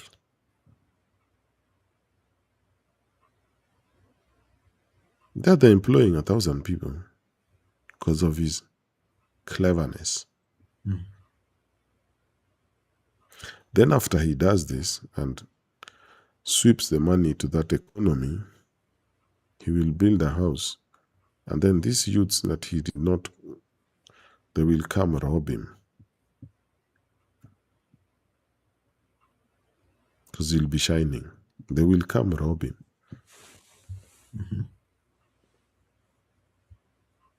And he created this situation by his cleverness.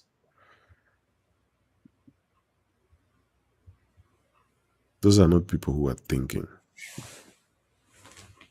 They don't even think about the future and how his actions will put his life and the lives of his children in danger. But now it is all sweet because it's all profit. And if the systems break down, he's the first one the poor people will attack. They will eat him alive.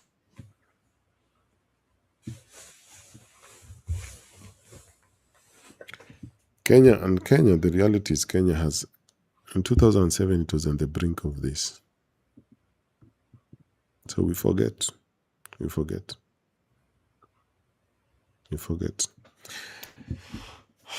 George, anything else before we lock this thing? No, I've exhausted people the start getting questions. angry.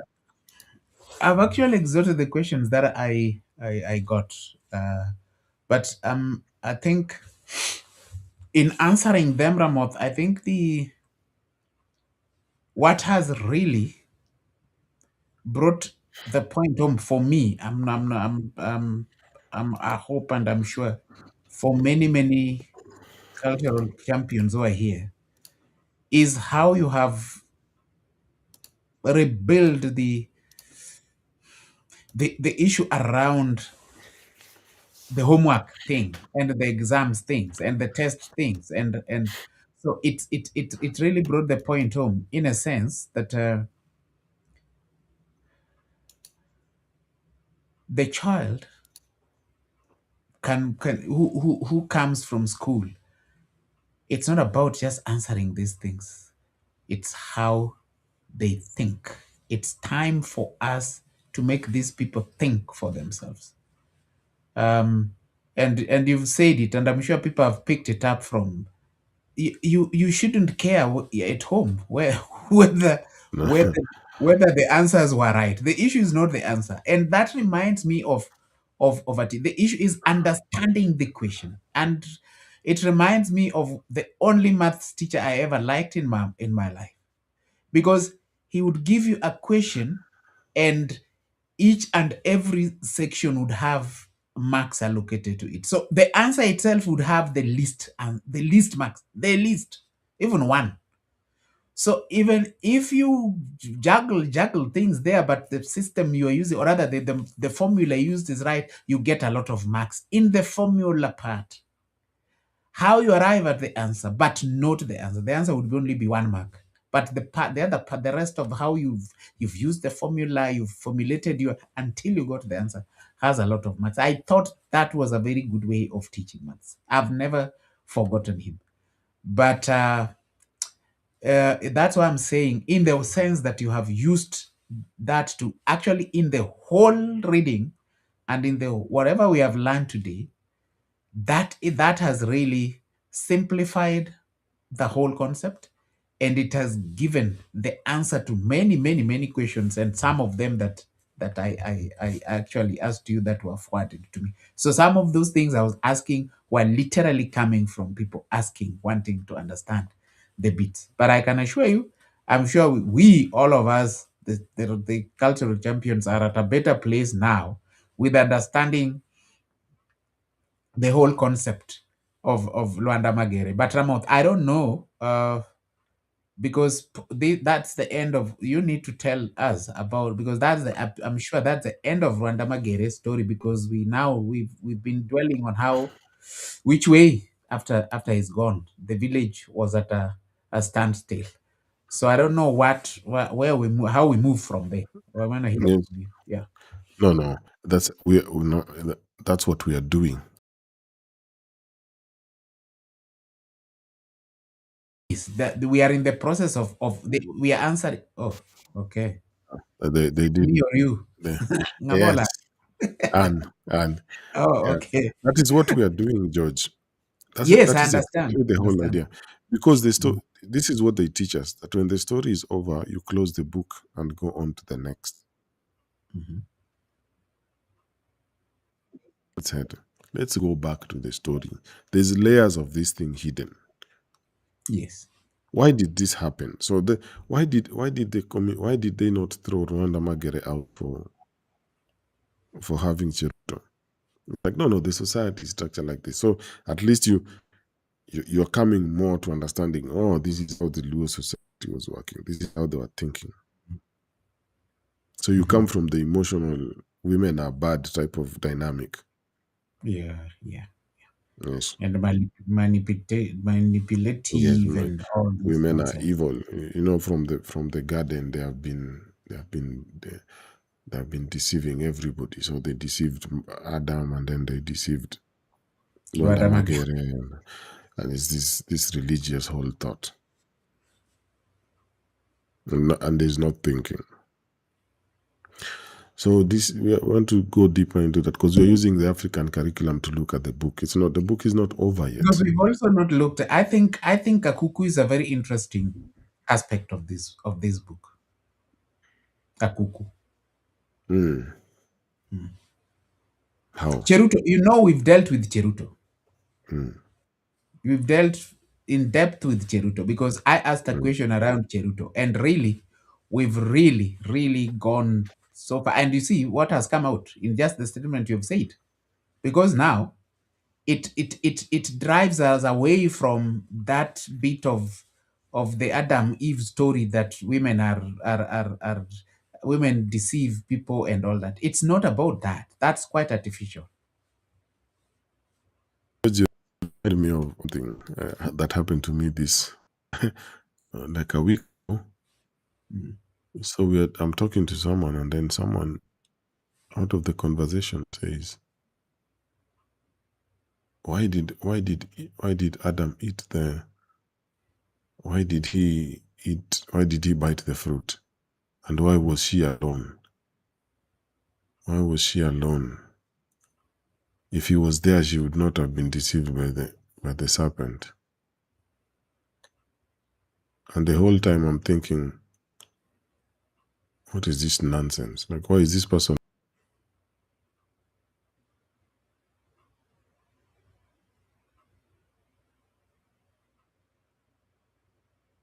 Mm. Chief. I was George the whole time. I was just. Do you hear me, Iwinja? We are lost. Yeah. Why did they get lost? Steve, yes, our sponsors on the other side. George, you are lost also.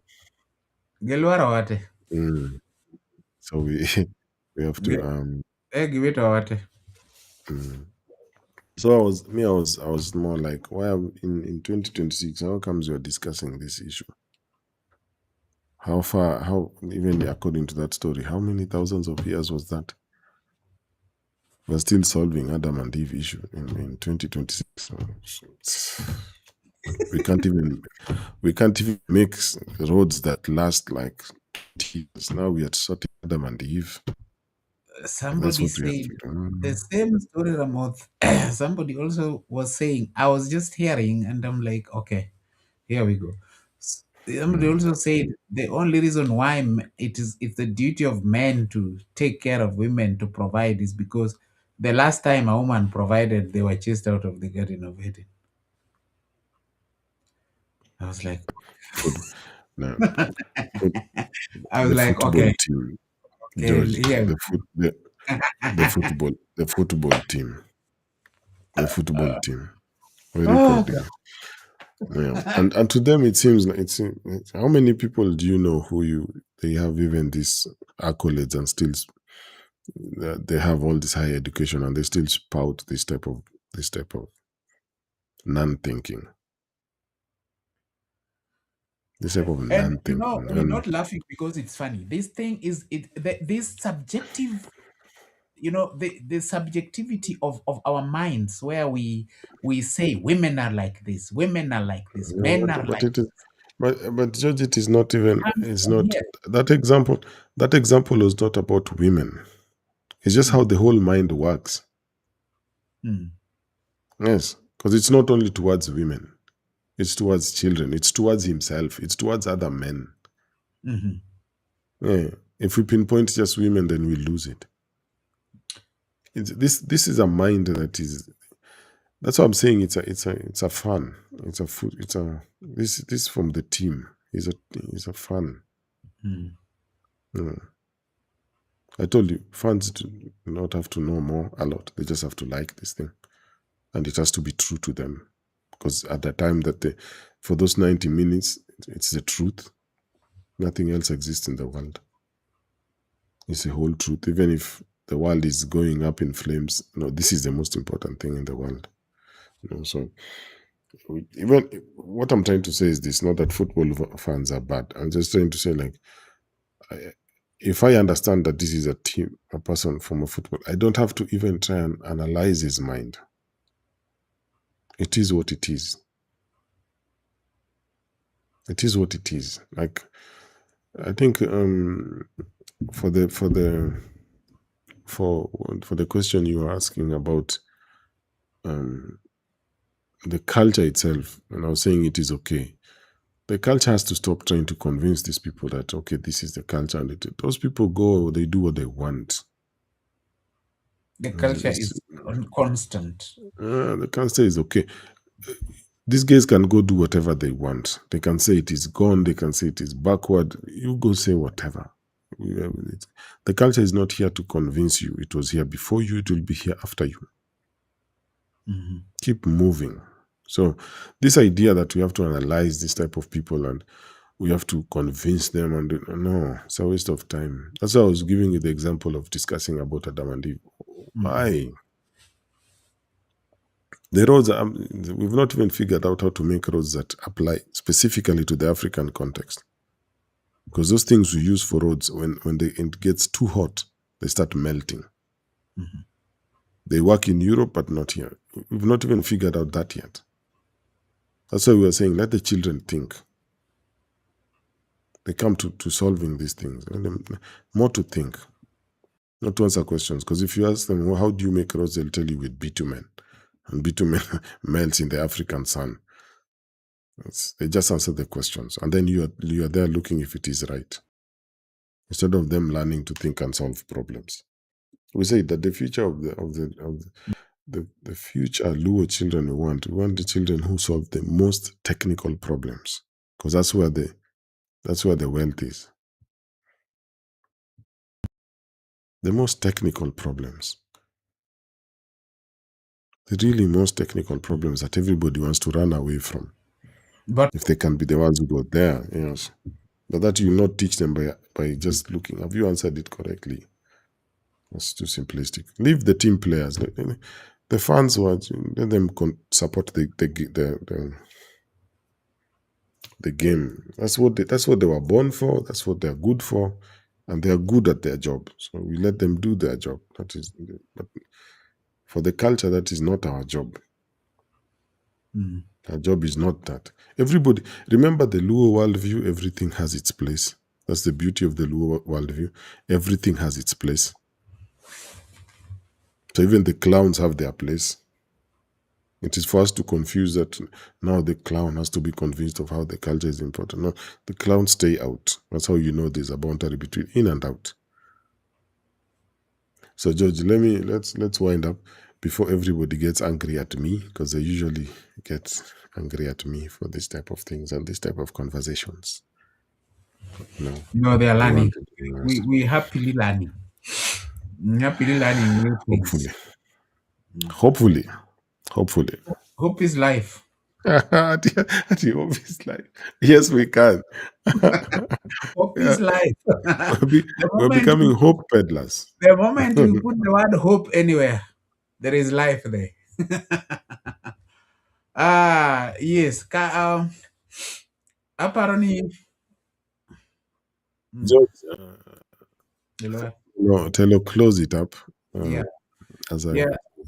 Apparently, we are still gonna dig deep into the layers of Luanda Magere. They are so, like Ramot said, there are multi-layered issues in the book that like today, all this we discussed was just because of the question that arose around how Cheruto was dealt with. Because in our minds we were like, but why would the community not think that this lady is from the enemy's side? That's not how the consciousness of the Luoness handled things. No,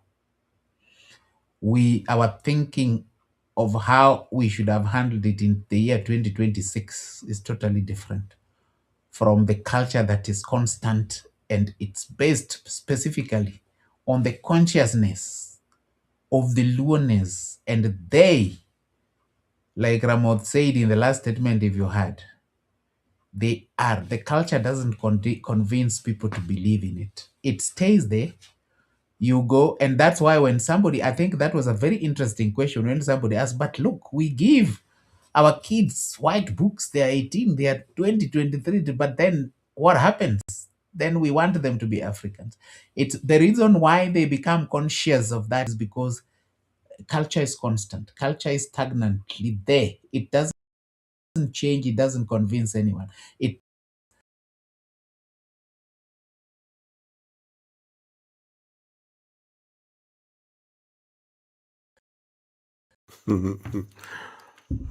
George, they have done the thing again. They have stepped on your wire. Ah. As George comes in, thank you, cultural champions. As he comes in to wind up, thank you for being here with us. I was closing this thing while talking alone. I didn't know I'd No, you are dropped. You are dropped. Now, Continue. so what I was saying is, I think it's very important that we still get into the multi-layered sections of Luanda Magere, because what we talked about today was simply came out of curiosity around why they didn't take action against Cheruto. But through what we have just learned, we've realized that that's not how they thought. It's that's not the culture. Culture and consciousness in Luoism doesn't behave like that. So there was a way it was handled, and they needed to handle it that way, not how we think. We would have simply chucked the girl out and taken her back to where she came from. Now, that's not how the community worked then. Not then, even now. The consciousness, that consciousness in how that system works, it's still constant and stagnant, because in the corporation, like Ramoth said it. So I'm glad that that was asked. And also the other aspect of it is the aspect of letting the kids think. Because when they think, they get to a point where they prick their consciousness and they realize that, wait a minute, I need to trace my way back. Some of the things I'm being taught are not necessarily true. I think Ramoth, I struggled with the after I became of age, and I asked myself, why am I George? Because of now having become conscious of myself. And the questions that I would ask, and my grandmother would be very happily narrating how my grandfather worked for the British and the boss and was King George and all those things. And you're named after that, they chose that for you. But then I get to a point where I'm like, no, I don't want this name. Why can I not just be Omondi Ouda? And so that's the place where I think, Ramoth, our kids need to be left to reach by themselves. So you ask yourself, why am I baptized when I'm small, or such like things? And then they probe themselves. Why? Because, like we've said, culture is constant. It's not convincing anyone, but somebody pricks themselves in the mind and say, wait, no, no, no, no. What I'm learning here, yeah, okay, it's for this world, but it's not us. Yeah, so cultural champions, I think for today, that's where we want, before I bring them to close it completely, that's where I think we want to leave it. But like always, I want to thank you so, so much, guys. And I want to remind us that our task is not to return blindly. We are not here to convince people to return blindly to the past. It's not even about past. It is the present. But we are not rejecting modernity. There's a difference between the present in terms of culture and modernity.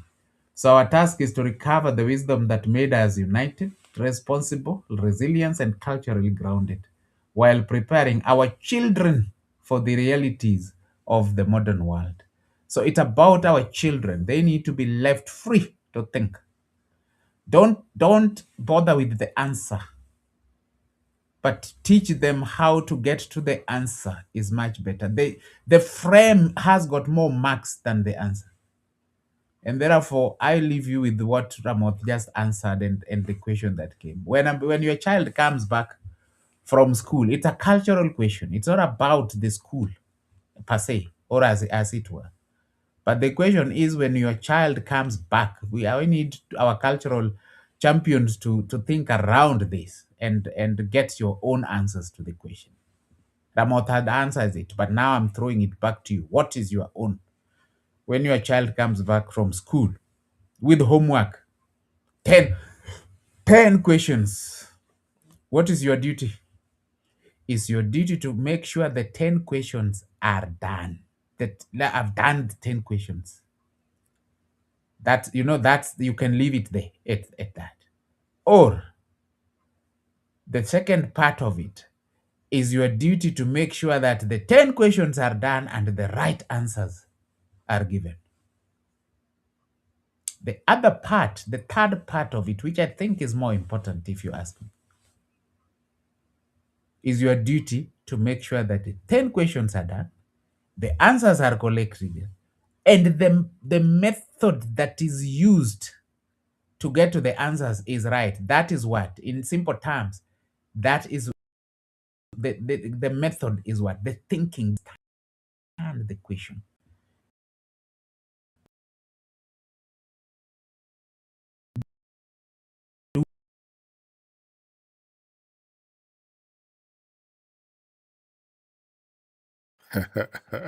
They Jojo, timni think gicha kendo. Onyon ni waya.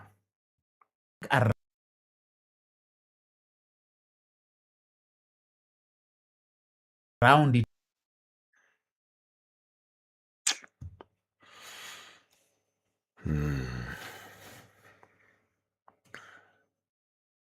To be wang'iyo go.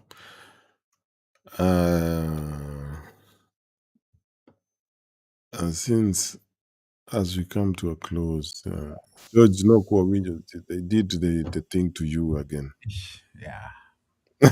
At the age, yeah. Yeah, ne? But just to add a bit on what we were saying, George, just to add a layer to that is like this happens, especially for us who went through these things and were not conscious. For you also, it is not about the right answer.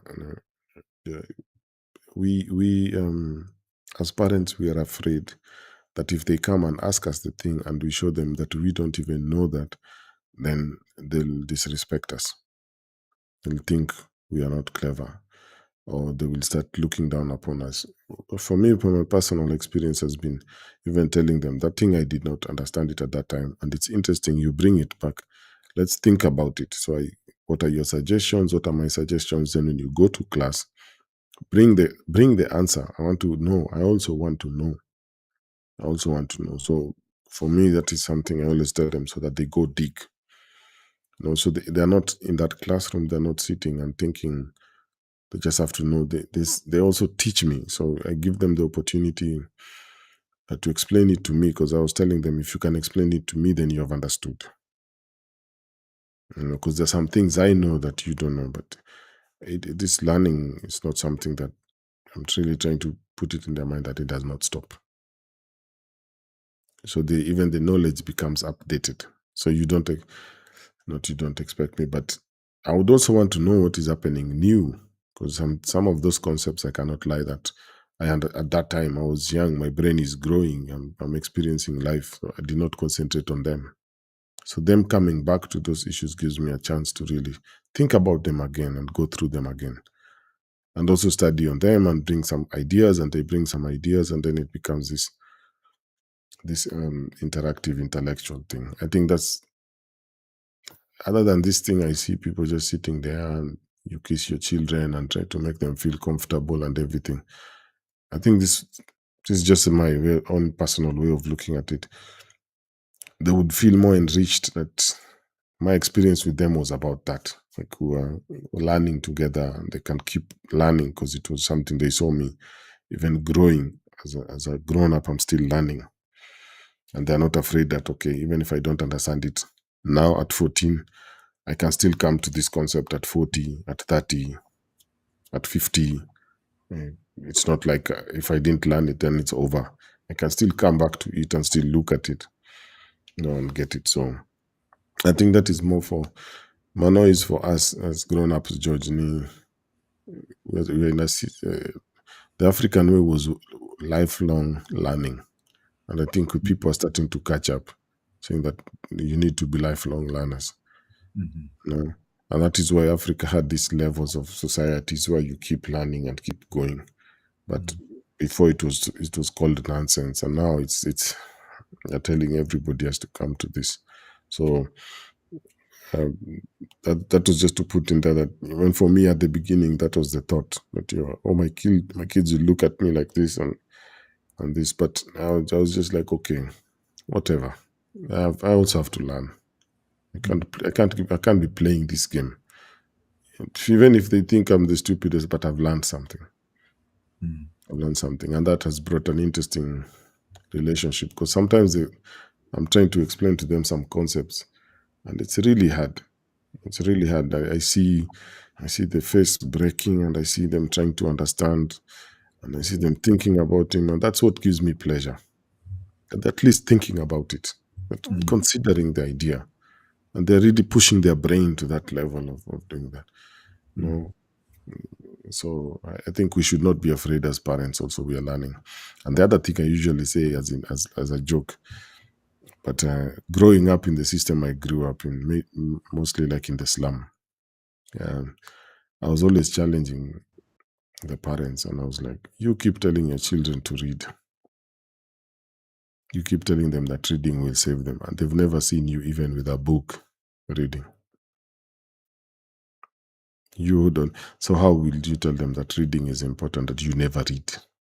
They never see you read anything, not even a newspaper. You're always on your phone. So you won't convince them. Children do what you do, not what you say. So this is about Lwanda Magere, not a lecture on parenthood. So let me leave that to the side. So hopefully we've showed you the depth of the culture and how our ancestors thought of it. Hopefully we've opened something,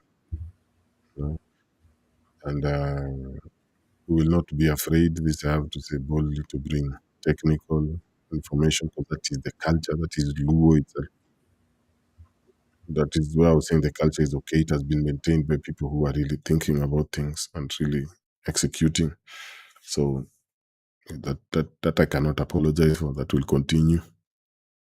So there are other places. If you like to be distracted, there's places with music.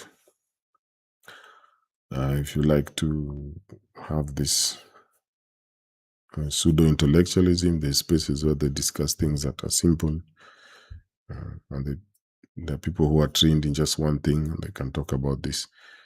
And it seems like there's some brain behind it, but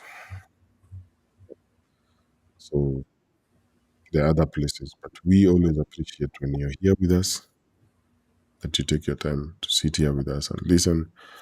We don't take it for granted. If this is your first time with us, welcome. If this is your last time with us, it was good having you. Life is about this. So thank you for having given us your time and spending the time with us. And as we always say, we are thankful for this opportunity, and we thank Ramogi Cultural Institute for LUO Heritage Research and Education for giving us the platform, the opportunity, the sponsorship, the support to keep on doing this and keep bringing the depth, the beauty, the complexity, the technology, the technique, the awesomeness, the inheritance, the package of the future, and the strategy that is LUO culture in its amazingness, in its depth. So thank you. George, you were cut off before. I said what I wanted to say, but I just said, I was just expounding on what you did. You actually finished it. But I just want to remind, don't act like Kasmine, who goes to school to ask for a fund of her money because the homework was sent home and the teacher should be teaching, not the parent. So give me my money back.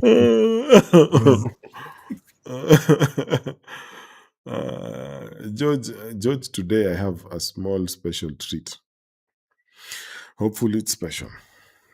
But I had played them before, but I want to play them again. These are just some instrumentals I had made. So I hope they're not like traditional LUO, but I play like 2 of them, and then as we wind up. So thank you, and hope they make sense, or hope they sound good. If they sound horrible, you also can give me the feedback. So thank you.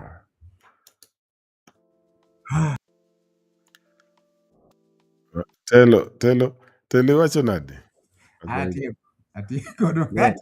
Akelo, this I was telling you, this is music I made. Oh. I wanted to give the cultural champions a treat. Hopefully it makes sense. Even the feedback, if it is negative, to me. This is some things I had made a while ago. You want to wake him up? Yeah. Tume wasebudho moko wawito kiti.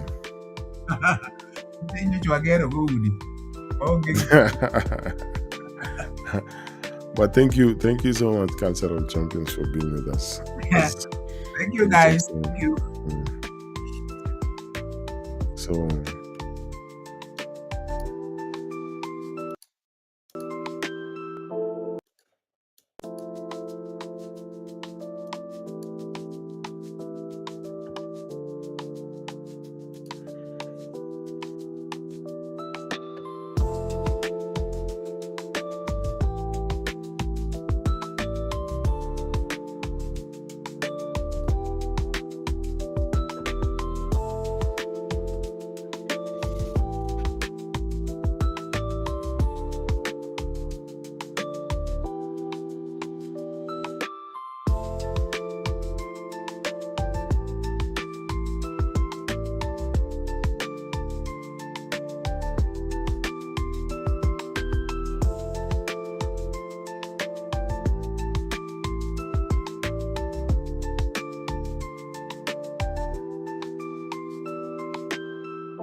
Tell next time Pedre in middleware on top of those tracks.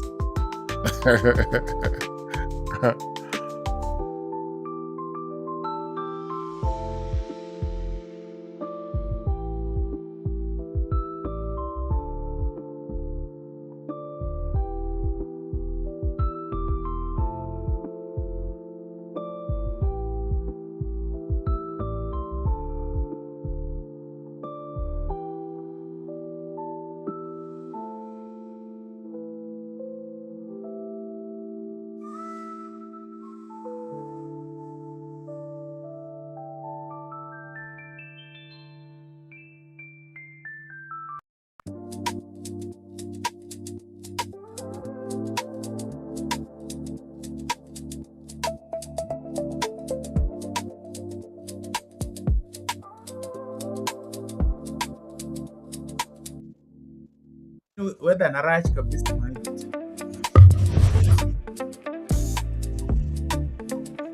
Get shida. And come on. Corona winyo ba. Yocha nane mawer gigi next time. You check to practice already. Anya lora up ni sa. What's on the giraffe, Tani?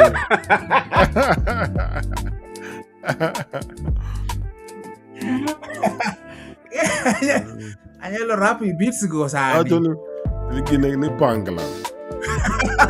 Hey. Wara ni pangla.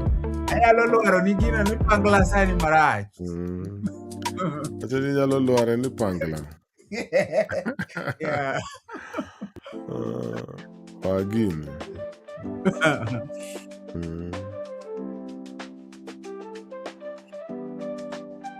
Adoro again.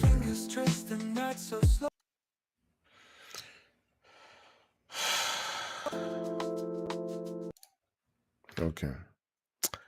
Aketgima aheroga.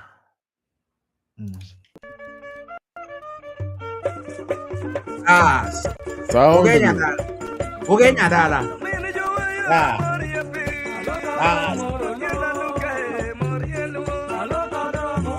Ada long kahawa. Sound.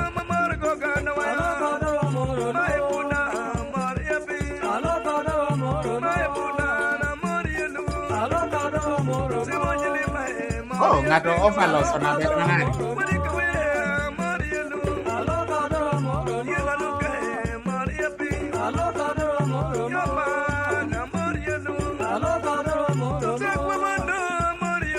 Hello,